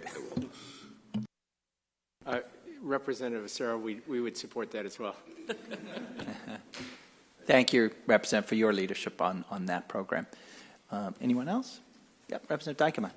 Thank you, Senator, and I'll be brief. I just want to thank the panel for really clearly articulating what some of the challenges are that we face, and appreciate your partnership. I just want to be brief in taking a minute to recognize our successes, because in Massachusetts we always focus on what we can do better, but I think this is an opportunity to talk about what we really get right. And I want to applaud the board for all your great work at the panel, particularly President Meehan. I became a proud UMass Amherst parent in August of this past year, and about 1 month into my son's time at UMass, I asked him, I said, so, scale of 1 to 10, how's it going? And he thought for a minute and he said, yeah, it's about a 9. And I thought, wow, when does a college student recognize in that dramatic a way the quality of education being provided? And he's in the computer science program. The vitality of what is going on campus around computer science with hackathons and just group and teamwork far surpassed, truthfully, my expectations for what he was going to receive there at UMass. So I just want to send a shout out for all your great work, and particularly around the communication. As a parent, what we get regularly, and I have another student who's at an unnamed private university elsewhere, far better what I get from UMass specifically with respect to coronavirus. You've been right, on the ball. I feel incredibly informed. I feel that he is safe and that you are, on the pulse of what's going on. So thank you for that. I just would add, if there are any other comments that you have around coronavirus or things that you're working on, I would appreciate those as well. Yeah, thank you. First of all, we're going to try by the end of the semester to have it up to 9.8 if we can. But I appreciate your comments, and as I think most of the members of the committee knows, if you look at UMass Amherst and the progress that they've made over the last decade, they're now the 24th ranked public university in America. America. The quality of the programs is just fabulous. My niece is at the Eisenberg School, and it's just great. Appreciate your comments on the coronavirus, because we are meeting on a regular basis. I'm talking to other university leaders around the country to see what they're doing. We're looking at best practices. We have folks from our medical school who are on these calls nearly every day talking about what best practices are, and the medical school is right on top of what's happening around the world on this. And communication is extremely important. And none of us know where this is all going to go, but what we do know is we need to be on top of best practices. We need to be communicating with people. And we're lucky at UMass. We have a pretty robust online program. So we're looking at all options on the table to make sure that we're able to graduate people and have them take their finals, and we're looking at all different avenues to how to effectively do that. So thank you. Representative Higgins. Thank you. Thank you for your testimony, and thank you for continuing to support our college students all across the Commonwealth in making more with less. I'm a proud graduate of UMass Amherst, and first in my family to go to college, and my brother went to a community college, Mass Bay Community College, and got his associate's degree in automotive technology. So my family truly knows the value of public higher education. Something that I missed in your testimony, and maybe I missed it, under the governor's proposal for the budget, will this freeze student fees? Will students not see costs go up at any of the colleges or universities? Do you know that yet? We don't know that yet. We're in the middle of our budget cycle right now. But, in my own college, we've challenged the institution and all my leaders there to really try to make the cuts that we need to in our budget so that we don't have to raise our fees at all this year. So we're looking at some significant reductions in staffing to be able to do that, because most of our budget is people, and there's no way we can reduce our budget. But without any additional funding, those are the choices that we're in right now. And we either reduce our staffing levels, maintenance of our buildings, taking care of things, or we raise student fees. Those are really difficult choices. They make for really difficult conversations at the college. So that, I can't escape that. That's where we are. But last year was a 2% increase, barely matches the rate of inflation. So we are really cognizant of that. At community colleges, it's about access, but it's also about excellence. How do we do both? And that's, when you see your funding decline 30% in the last 15 years, that's really hard to do. I would just add to that, as I said earlier in my testimony, I want to stress that we want to keep working with you to make UMass as affordable as possible. We're going to continue to do that. The proposed increase that we're proposing to the committee, if we were to get that increase, we would freeze tuition. Great, thank you. So we look at all 29 colleges generally every year. I'll get you the numbers. I'm doing a little bit off the top of my head. I believe the H2 increase for the line items for the campuses is about $38 million, but the adding up all the requests is closer to $60 million. So that is an amount of money that will have to be filled by difficult decisions, right? And that's for all three segments. I don't want to speak for any of the specific colleges or campuses because I'm not the president of any of them. But that's our calculation system-wide. And also, 2% is in 1 year, they aggregate, right? So over the last 20 years, since fiscal 2001, tuition is up 109% after adjusting for inflation. So, it's kind of death by 1,000 cuts. If you have 2, 4, 6, 8% over 20 years, you end up with 100%. And if I could just comment on that, at least as far as UMass goes in terms of tuition increases over a period of time. If you were to take when I was a student at UMass Lowell, for example, not that long ago, but a few years now, and you will look at the cost of the education and factor inflation. The cost of the education actually hasn't gone up. Tuition's gone up. The cost of the education, when you factor in inflation, which is reasonable, has actually stayed about the same or slightly gone down. What has shifted in the point's been made, I think Jim made the point, what has shifted is who pays for it. When I was a student at UMass Lowell, 86% of the budget came from the state. Today at UMass as a whole, it's about 22%. So it's one of the reasons why we're working as a 5-campus system. Can we buy all our products together? Can we, pool our resources and combine human resources? Find a way to, through shared services, save money. But ultimately, the cost of a UMass education, when you factor in inflation over the last 35 years, has not gone up.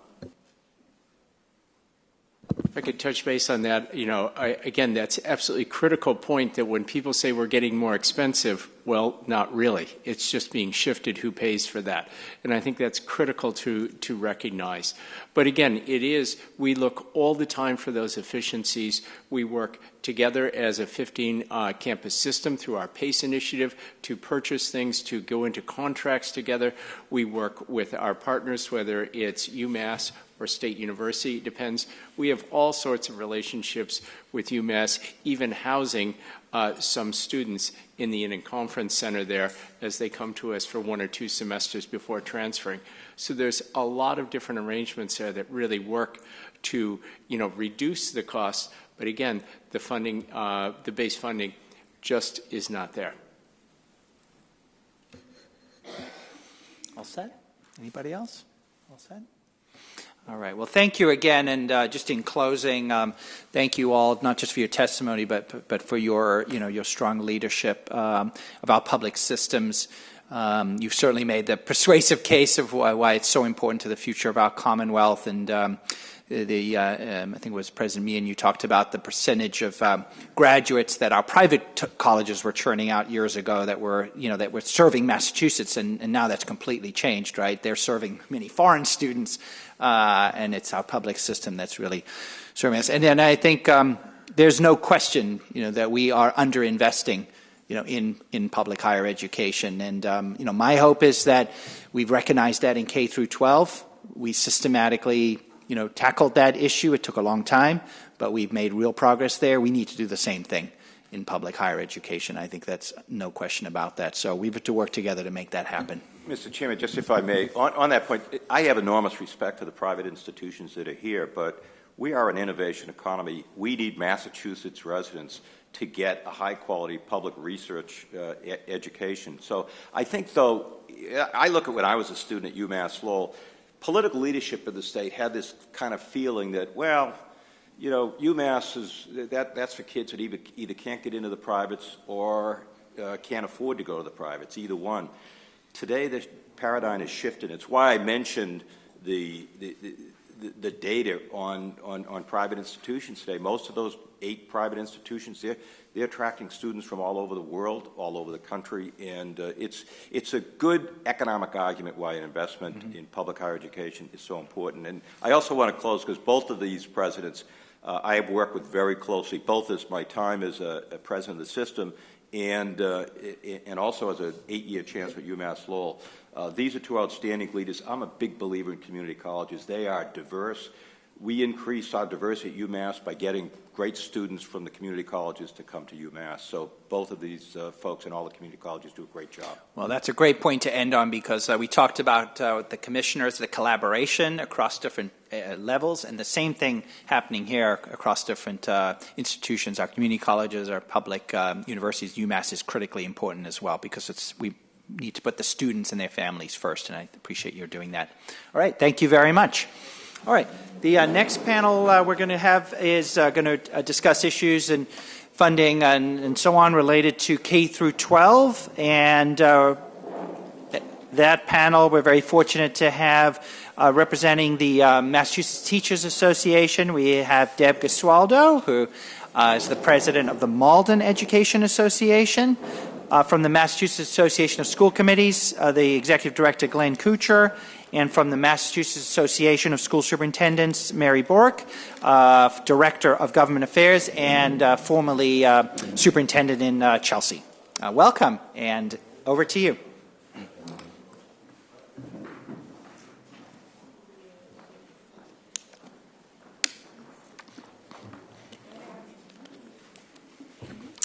Good afternoon. I would like to thank the chairs and the members of the committee for allowing me the opportunity to address you today. My name is Deborah Gesualdo. I'm a proud public school educator and president of the Malden Education Association. I'm here today to testify on behalf of the pre-K through 12 and public higher education members of the Massachusetts Teachers Association. The day the Student Opportunity Act was signed into law after over a year of advocacy by educators, students, parents, and public education supporters was a historic day in our Commonwealth. The bill represents the most significant update to the state's public school funding formula since I was 12 years old, and is a major victory for students, educators, communities, and for racial and economic justice. Our work to transform the equity in public education did not end in November. Now that the foundation budget formula has been updated, we urge the legislature to implement the new Chapter 70 funding owed to our school districts on schedule and equitably in line with the goals of the bill. The governor's budget proposal is a step in the right direction, but it falls short in increasing low-income rates in a manner that is consistent with other core provisions of the foundation budget. We are concerned that this shortfall will result in some economically disadvantaged communities being left behind for yet another school year. We request that the immediate needs of these communities be addressed in the fiscal year 21 budget. Districts like mine are excited and ready to make plans to use the new funding to help close opportunity gaps that have prevented so many students from receiving the education they deserve. In Malden, this funding, if implemented in line with the goals of the bill, could mean hiring more school adjustment counselors and more guidance counselors, smaller class sizes, more wraparound services, and enough teachers so no high school students have gaps in their schedules that need to be filled by study periods. This funding means having a more diverse and multilingual educator workforce that reflects the beautiful diversity of Malden, the most diverse community in the Commonwealth. As educators, we know what our students need to succeed. By implementing the Student Opportunity Act equitably and on schedule, you will be giving districts the resources needed to create a public pre-K through 12 education system that provides opportunity to every student regardless of their zip code. Public education does not end when our students cross the stage at their high school graduation and receive their diplomas. Our students across the Commonwealth and in Malden need to have access to affordable, high-quality public higher education. Public higher education is imperative to the future success of our students and to the economic vibrancy of the Commonwealth. Our public higher education system has seen its funding cut by 31% since fiscal year 01 when adjusting for inflation and student enrollment. The chronic and pervasive underfunding of public higher education in Massachusetts is taking a toll on our students and our dedicated faculty and staff. We can't be complacent when it comes to crippling student debt, crumbling campuses, and the exploitation of adjunct faculty. The condition of our public colleges and universities is unacceptable, especially for a state that prides itself on being at the forefront of public education and is the birthplace of public education in North America. Fortunately, we have a path forward for this funding crisis, and that is the passage of the Cherish Act. The Cherish Act calls for phasing in increases in higher education funding over 5 years until they reach the fiscal year 2001 per student spending levels adjusted for inflation. A movement of students, educators, community activists, and the MTA are urging for both the passage of the Cherish Act and that the fiscal year 21 budget include the approximately $125 million increase in public higher education funding that the first year of the bill would provide. With my written testimony, I've included more information about our public higher education funding requests, which include expanding efforts to address the unmet financial need for students at community colleges and state universities, relieving a portion of campus's capital debt, and sufficiently funding the system to enable a freeze on tuition and fees. Building on the Student Opportunity Act and the chance it offers to build a new generation of outstanding and diverse educators, we also propose providing debt relief to all public college and university graduates who go to work in our public schools with a focus on the districts with the greatest need. This program would both begin to address the growing crisis of student debt and remove barriers for many who wish to enter the education profession, particularly people of color, so that we can continue to strengthen and diversify our educator workforce. We're also requesting that the Commonwealth provide adjunct faculty who are teaching at least a part-time course load access to employer-sponsored health insurance, as well as per-course pay parity with their full-time colleagues. These asks are basic rights and benefits that are long overdue for adjunct faculty. We can't afford to wait any longer for the Commonwealth to fulfill its obligation to our students and faculty in public higher education. When you make these investments, you'll be taking a meaningful step toward creating the public colleges and universities that meet our students' needs and that reflect the Commonwealth's historic commitment to preserving and strengthening public education. Thank you for your time.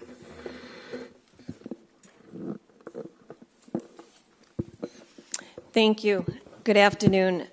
Thank you, Senator Lewis, Representative Barber, and the members of the Joint Committee on Ways and Means for the opportunity to testify this afternoon. My name is Mary Burke, and I am the Director of Government Affairs for the Massachusetts Association of School Superintendents. My colleagues and I are so very grateful for all of your work and the collaborative process that went into the passage of the Student Opportunity Act. Your collective value statement demonstrates that the Commonwealth of Massachusetts values and prioritizes the next generation and their future. My greatest disappointment, however, is that recently, as of December 31st, I retired after 16 years as a superintendent in Chelsea Public Schools, and I did not stay around to get to spend the money. But I thank you. I am here this afternoon representing superintendents from across the state. Collectively, we ask that the same collaboration and moral imperative to provide equity of opportunity for all students be the driving force as we examine the nuanced disparities around the current fiscal 21 H2 budget plan. And so therefore, I submit the following pieces that we would like you to take a look at. First, poverty, low income. There was 37,000 increase in low-income headcounts due to the SOA's return to the definition of low income as being at 185% of the federal poverty guidelines. This is a substantial change, and we thank you for advocating for this return to 185%. However, the second component of the low-income issue, the rate, was implemented at 4% rather than the 14% phase-in, which was applied to other SOA components. The low-income rate and low-income accurate headcount were combined to meet the 14% toward the SOA mandate. MASS and the Urban Superintendents Network contend that conflating count and rate continues the same 2016 equity issue that MASS and the Urban Superintendents Network have long and consistently advocated to correct. Therefore, we ask that our legislators acknowledge that the accurate low-income student count must be separated from rate and that the rate be increased to 14% as the SOA requires. Second, the timeline for poverty count correction. MASS and urban superintendents have a growing concern that the low-income methodology fix will go through an approval process and district-level steps will be implemented too late in 2020 to help with the fiscal 22 budget. We're looking at the long term. We ask that the methodology solution be approved and implemented at district level no later than July 1st, 2020, so that fiscal 22 will not be negatively impacted. We believe the methodology committee, of which I am a member, convened by Deputy Commissioner Jeff Wilson in December, was close to a resolution. The stumbling block may be the creation and approval of a district-level income eligibility form. We do not believe that that should take long to draft, and we therefore ask for the timeline to be moved forward so districts will have time to do the necessary outreach to families prior to the fiscal 22 student enrollment numbers are finalized on October 1st. There is no hold harmless for districts after fiscal 21 this year. We ask that a July 1st date be used so that districts can use the summer to be able to do the outreach to parents to have them come in and file the local eligibility forms. To wait later than that puts districts at a disadvantage. Expanded learning time grants. We ask our legislators to restore expanded learning time grants. House 2 cuts funding from $14 million to $4 million in many districts, actually 12. The low-income funding at 4% versus 14%, along with the cut of the expanded learning time grants, sets gateway cities back versus being able to propel them forward, as was the intent of the SOA law. Fourth, circuit breaker. It is critical for all school districts, all superintendents across the state, that we have circuit breaker fully funded at the 25% this year that was written into the SOA. At this time, there is approximately $22 to $24 million gap between the current House 2 funding and the full 25% funding. Fifth, minimum aid. We ask for minimum aid to be increased. Minimum aid increases for 183 of the 318 districts across the state, which is 57%. It was done at $30 per pupil. SOA requires a study be conducted by the end of 2020 by the Department of Revenue and the Executive Office to redefine a fair amount of minimum aid. In the meantime, an increase in the per pupil minimum aid to $100 is called for in fiscal 21. Sixth and finally, accountability.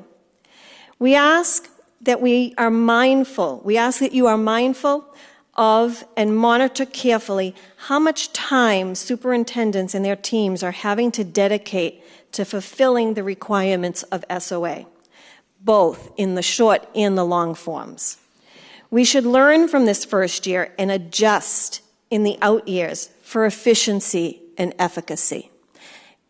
Superintendents are spending many, many hours, naturally more on the long form than the short form. Thank you.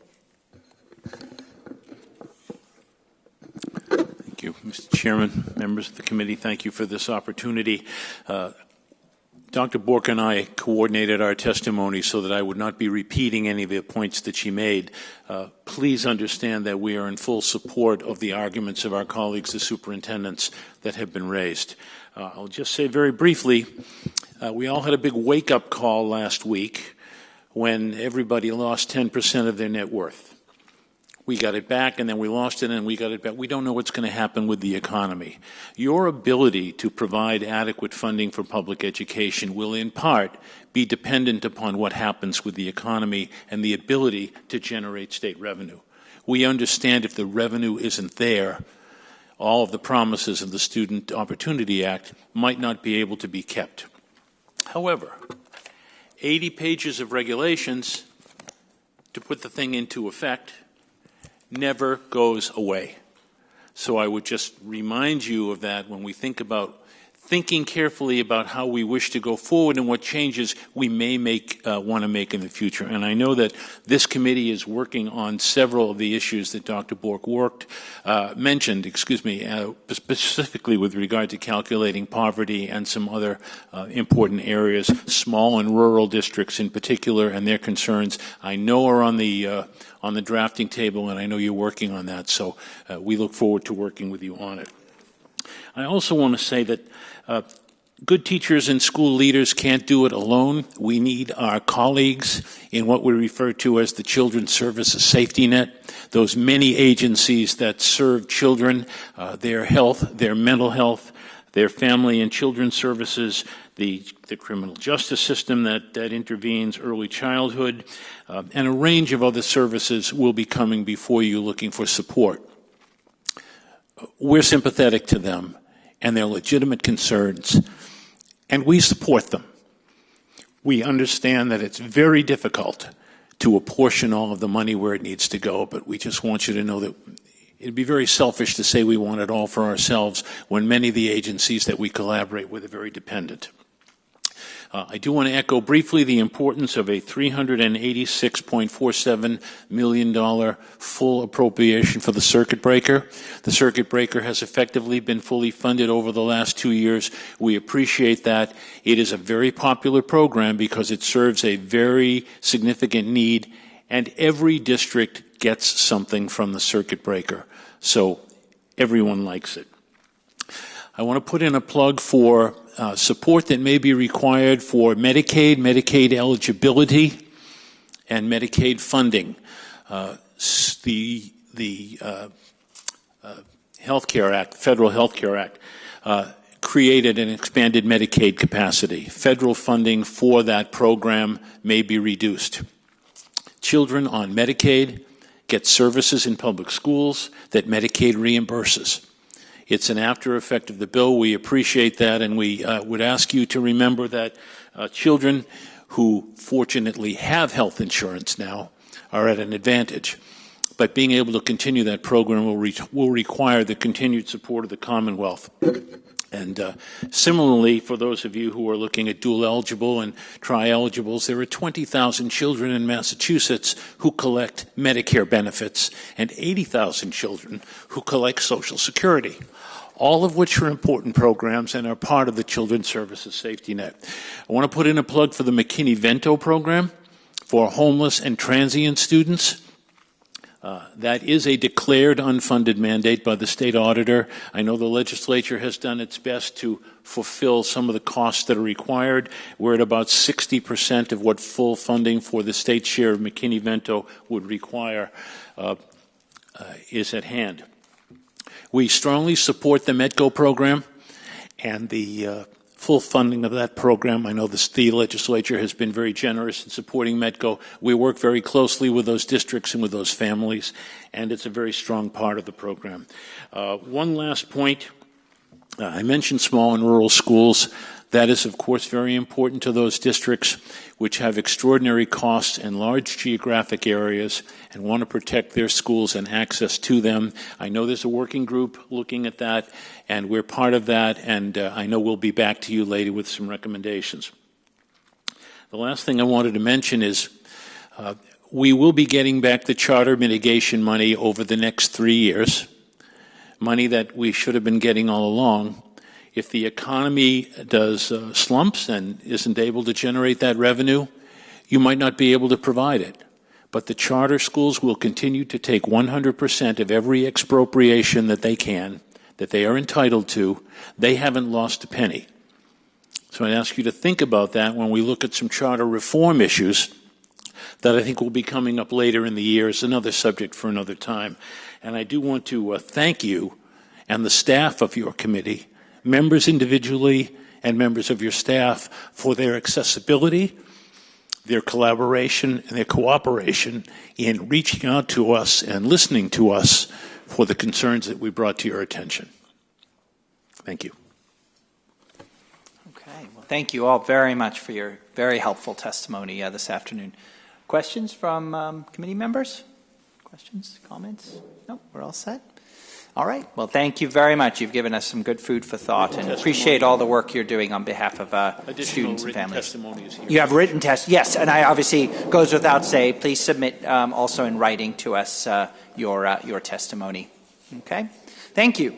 All right. Next up, our second to last panel for this hearing is going to focus on early education and care, and we have Amy O'Leary, who's the director of the Early Education Fall Campaign and is with Strategies for Children, and Kate Marie Roycroft, the director of Government Affairs and Social Responsibility for the Alliance for Massachusetts YMCA. So welcome to both of you.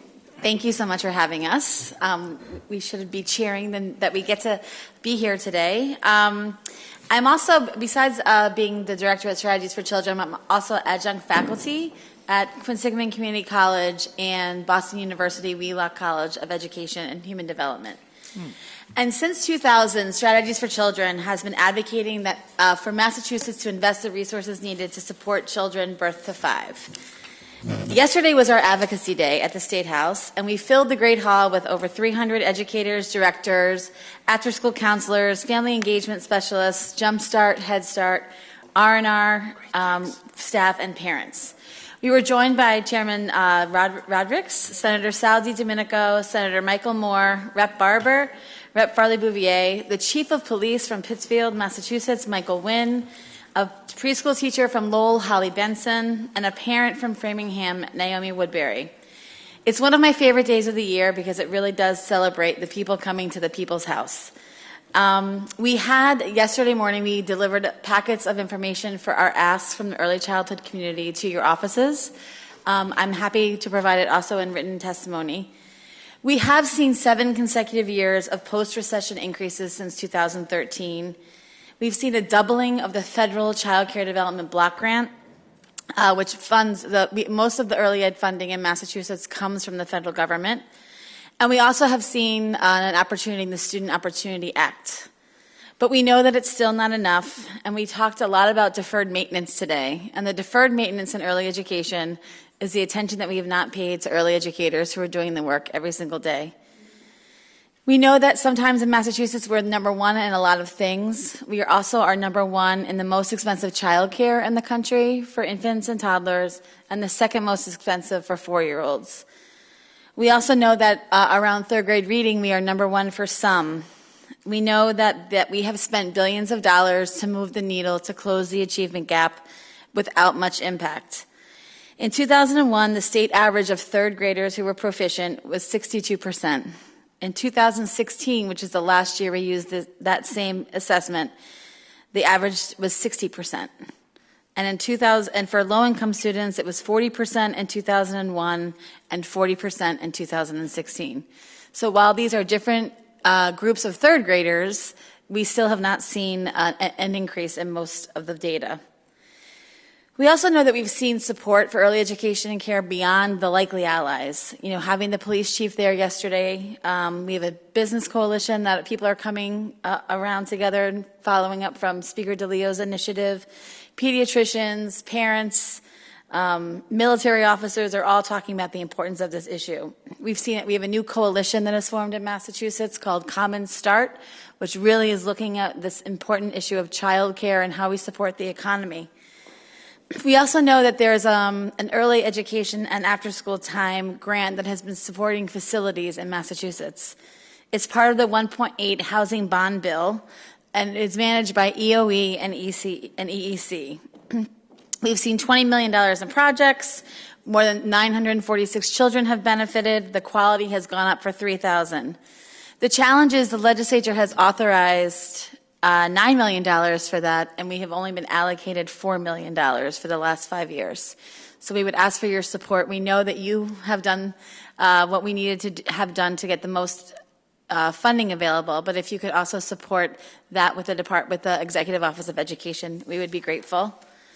As many of you know, I started as a preschool teacher, and in July I had the honor of introducing Cliff Kwong to offer testimony as part of a panel of educators at the hearing in front of the Joint Committee on Education. Cliff was a student in my first preschool class. He is now 30 years old, and he is now a pre-K teacher at Ellis Memorial, where I taught him pre-K. He has made a commitment to continue to be in the community that support him as a young person and make a difference in children's lives. As part of the teaching force at Ellis, he benefited from the Preschool Expansion Grant, which was a 4-year grant from the federal government to expand preschool opportunities for 5 communities. As part of this grant, Cliff, who has a BA degree, earned a salary in line with K-12 education in Boston Public Schools. He had access to coaching, curriculum support, assessment, and a professional learning committee. The funding ended in December of 2019, and so did those benefits. We know when we think about equity that we need to start somewhere, which we did. We started in 5 communities. But even in those communities, educators who had the same credentials and families who had the same need were not part of that pilot.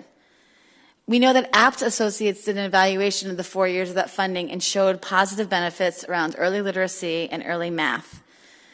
And what we also learned about funding mechanics, what parents want and need, about an authentic partnership between the public and the private sector, which has come up numerous times today, and what supports educators need. This was a good news story that has not received much attention. So we can continue that story by continuing investment in the Commonwealth Preschool Partnership Initiative And as we've talked with legislators, we know that this is a complex system. But we also know that there are areas of opportunity to continue to support, and we believe that the preschool expansion is one of them. We will continue to support the asks of our community, which the Department of Early Education and Care has 13 line items, and each one of them is integral and connected to a child or family. So we would ask for your consideration as you think about your budget deliberations. I'll be happy to follow up with detailed information, and we offer to be a resource to you as you are making these decisions for children and families in Massachusetts. Thank you for your continued support. Hello, welcome to my hometown of Malden. Senator Lewis, Representative Barber, members of the committee, thank you for the opportunity to testify on this important topic of early education. My name is Kate Marie Roycroft, and I'm the Director of Government Affairs and Social Responsibility for the YMCAs. I think you all know the Ys because you all have one in your district. But the Alliance of Massachusetts of YMCAs represents the 28 YMCA associations in Massachusetts, their 76 branches, and their 900 service locations. The Massachusetts YMCAs serve 500,000 children under 18 every single year. Of these children, 330,000 of them attended one of our early education, our after-school programs, or our camps last year. Collectively, we're the largest provider of early education and out-of-school time in the Commonwealth. Similarly, we're one of the largest employers in this state with 22,000 employees. We pay $16 million in taxes. The majority of our employees work within our youth development field, specifically early education and out-of-school time. Finally, the YMCAs are one of the largest component of the Department of Early Education and Care's budget. We represent over $30 million in subsidized care of vouchers and contracts. In my last 7 years serving as the early education policy point person for the YMCAs, I've seen a significant increase in the investment that the legislature has made in this field. Millions of dollars has been put in the rate reserve in an attempt to stabilize the field and improve the quality of care. There have been multiple pieces of legislation that have moved through both houses, both chambers, to address the early education crisis. We appreciate the commitment of both the Speaker, the Senate President, and both chairs of the Education Committee for the work of the field. The work, however, we know has not been finished. While the rate increase has helped us to raise the salaries and offset the increase in cost of our health insurance, we know that early education teachers are still earning at a much lower rate than their K-12 counterparts. It remains difficult to find qualified teachers, so much so that many of our YMCAs are unable to open classrooms and maintain very long wait lists. This creates an access problem for both subsidized and non-subsidized children, and this has a negative impact on quality. In order to alleviate some of this, we ask that the legislature include an early education and school age rate increase of $30 million in the budget this year, along with a quality add-on rate increase of $24.8 million for bachelor credentialed lead teachers. This is a new ask. We hope that these two budget items, along with the other steps that our partners at EEC have begun to take with the Workforce Advisory Council created by the legislature, and the workforce lattice that is being created, will begin to address our crisis of funding and retaining employees, as well as improving the quality of programs. We would also urge you to continue to think about how trauma-informed care and social-emotional learning is incorporated and supported in the early education after-school fields. We have seen a large increase in children who need mental health supports, and our early education and after-school professionals have had a difficult time accessing the necessary training and assistance that is available. We know there are various projects happening around the state, but we would urge a coordinated and thorough effort on this topic. Finally, I would ask that the legislature not forget about the after-school or school-age field.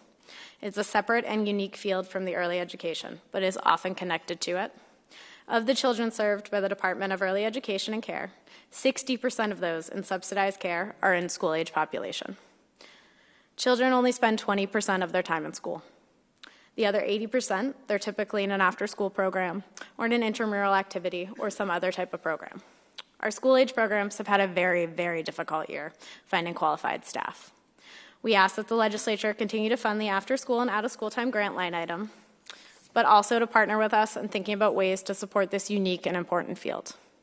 As you know, there are a number of challenges facing the early education and out-of-school time fields currently. As the largest provider of both of these services in Massachusetts, the YMCAs are happy to continue our partnership to find solutions to these challenges so that the children in our state continue to thrive.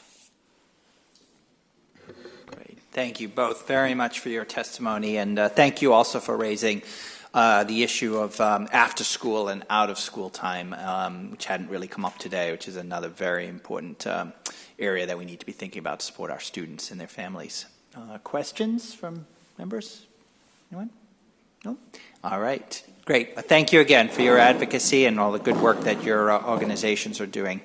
Before we take the last panel, just want to do two thank yous. The first is to Malden TV for covering the hearing today, although I should say they have a new name, Urban Media Arts, or UMA, which is great, so thank you. And also to Tracy O'Connell-Novick, who is also serves on the Worcester School Committee, and I'm sure has been busily tweeting all of the highlights of this hearing today to whoever is interested out there in the general public. So thank you. All right, our final panel today, last but certainly not least, is the Mass Municipal Association. Going to share with us their feedback around local aid and other important fiscal issues for our municipalities. Welcome. Thank you. Senator Lewis, Representative Barbara, members of the committee, thank you very much for inviting us to testify. Sorry, do you mind just talking right into the microphone? Thanks. Yeah, thank you very much for, I hear, okay, much better. Thank you very much for the invitation to testify today, and a special hello to my own state rep, Representative Murray. Good to see you here. I'm here with Adam Chapdelaine, who is the town manager in Arlington, who is the MMA vice president this year. Normally, we would have someone on this panel from the western part of the state who would be the voice for small towns. She was unable to make it today, and she entrusted me to sort of make the case for small towns, and I will try to do that. We do have a testimony that covers all of the municipal and school aid accounts that we care about, and I think we've taken care of small towns pretty much in there. I do want to say a thank you at the very beginning to Senator Lewis and also to Representative Peyser. I know she's not here.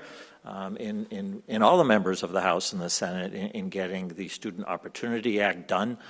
That's really a generational achievement. It's a great thing, and one of the things we are most interested in as part of our budget presentation is getting those provisions implemented, particularly the 3 different schedules that are included in the Student Opportunity Act.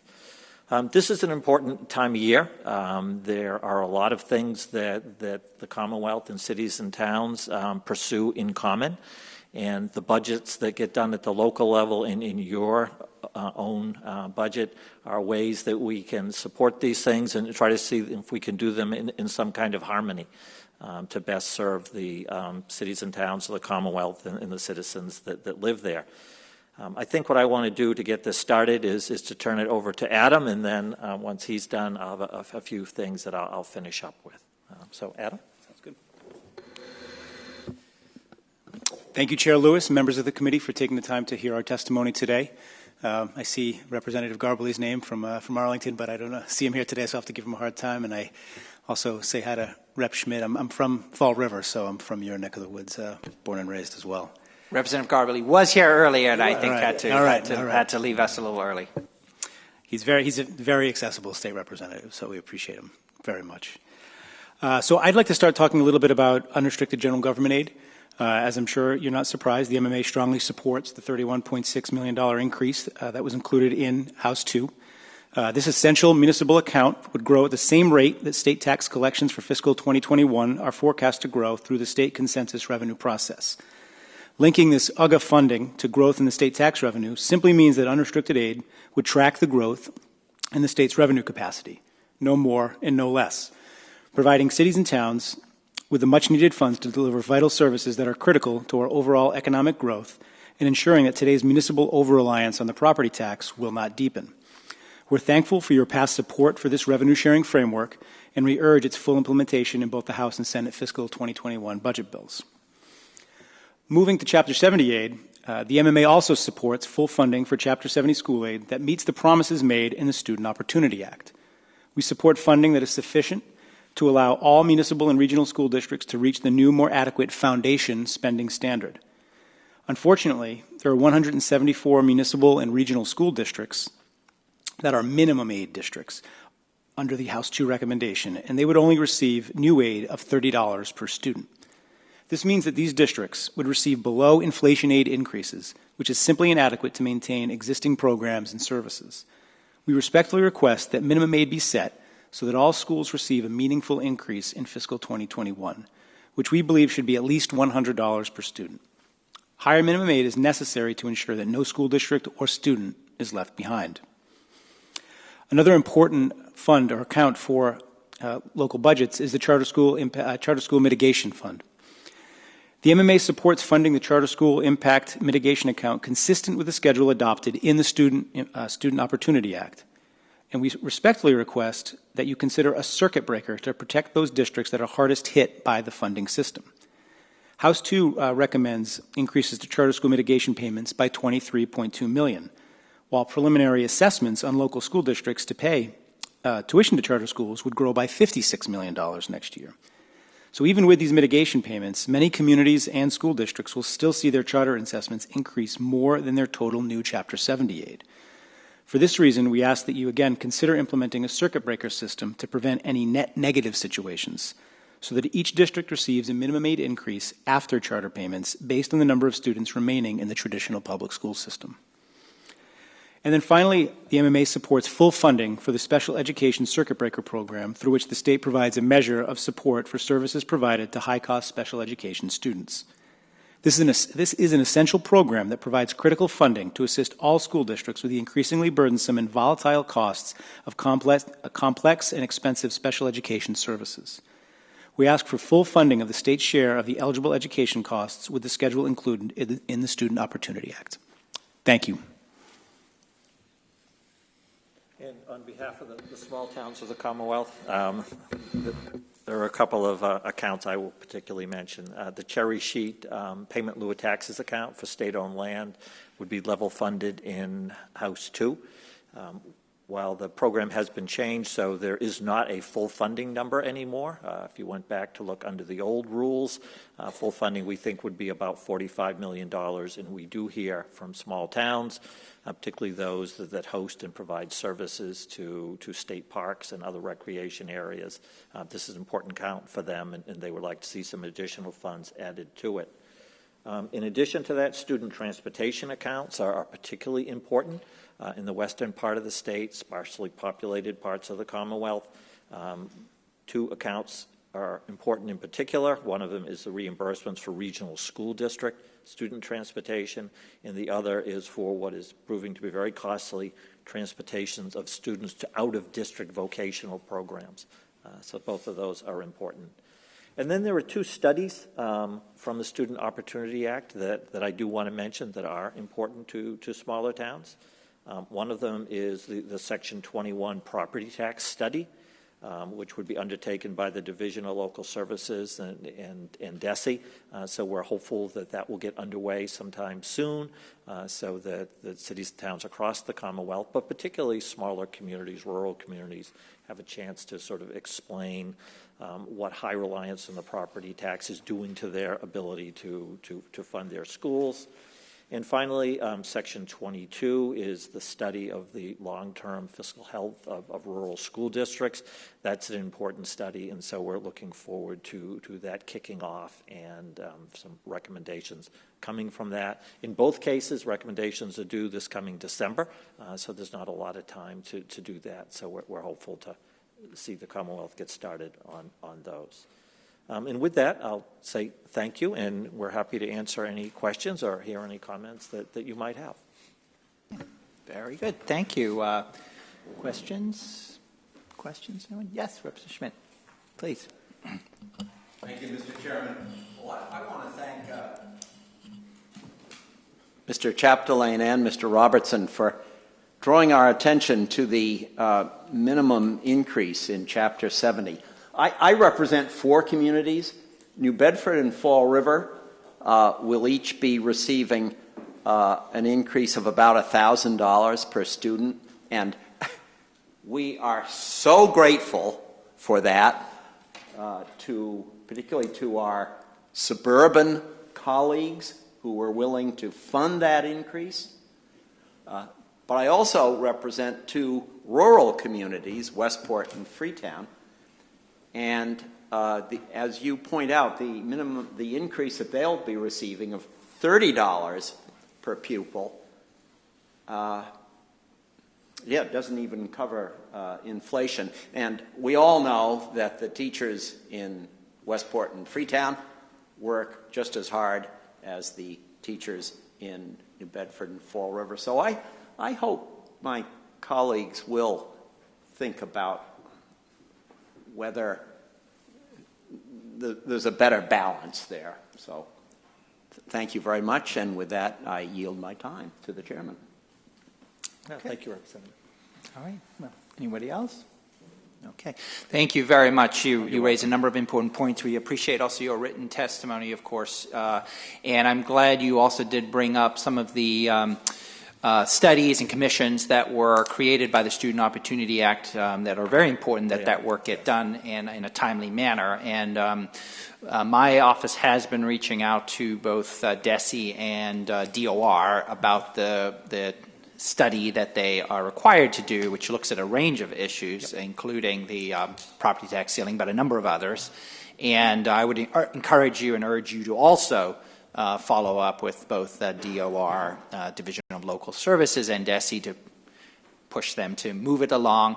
I think it's very important that there be a public process so that our mayors and town managers and school committee members and members of the public can weigh in as well as part of that study, and we do require that there be public input. So continue to advocate for that, as well as obviously we need the commission on low and declining enrollment in rural schools to be up and running. All right. So thank you very much for your testimony today. Thank you for your patience. Oh, you're welcome. In closing this hearing, then, I want to thank the members who joined us and for all your hard work you are and will be doing to write the FY21 state budget. I want to thank everyone who participated and everyone who helped to organize this hearing of the Committee on Ways and Means. And with that, I will declare this hearing now closed. Thank you. What's that? I tried it, you know what? I'll see you.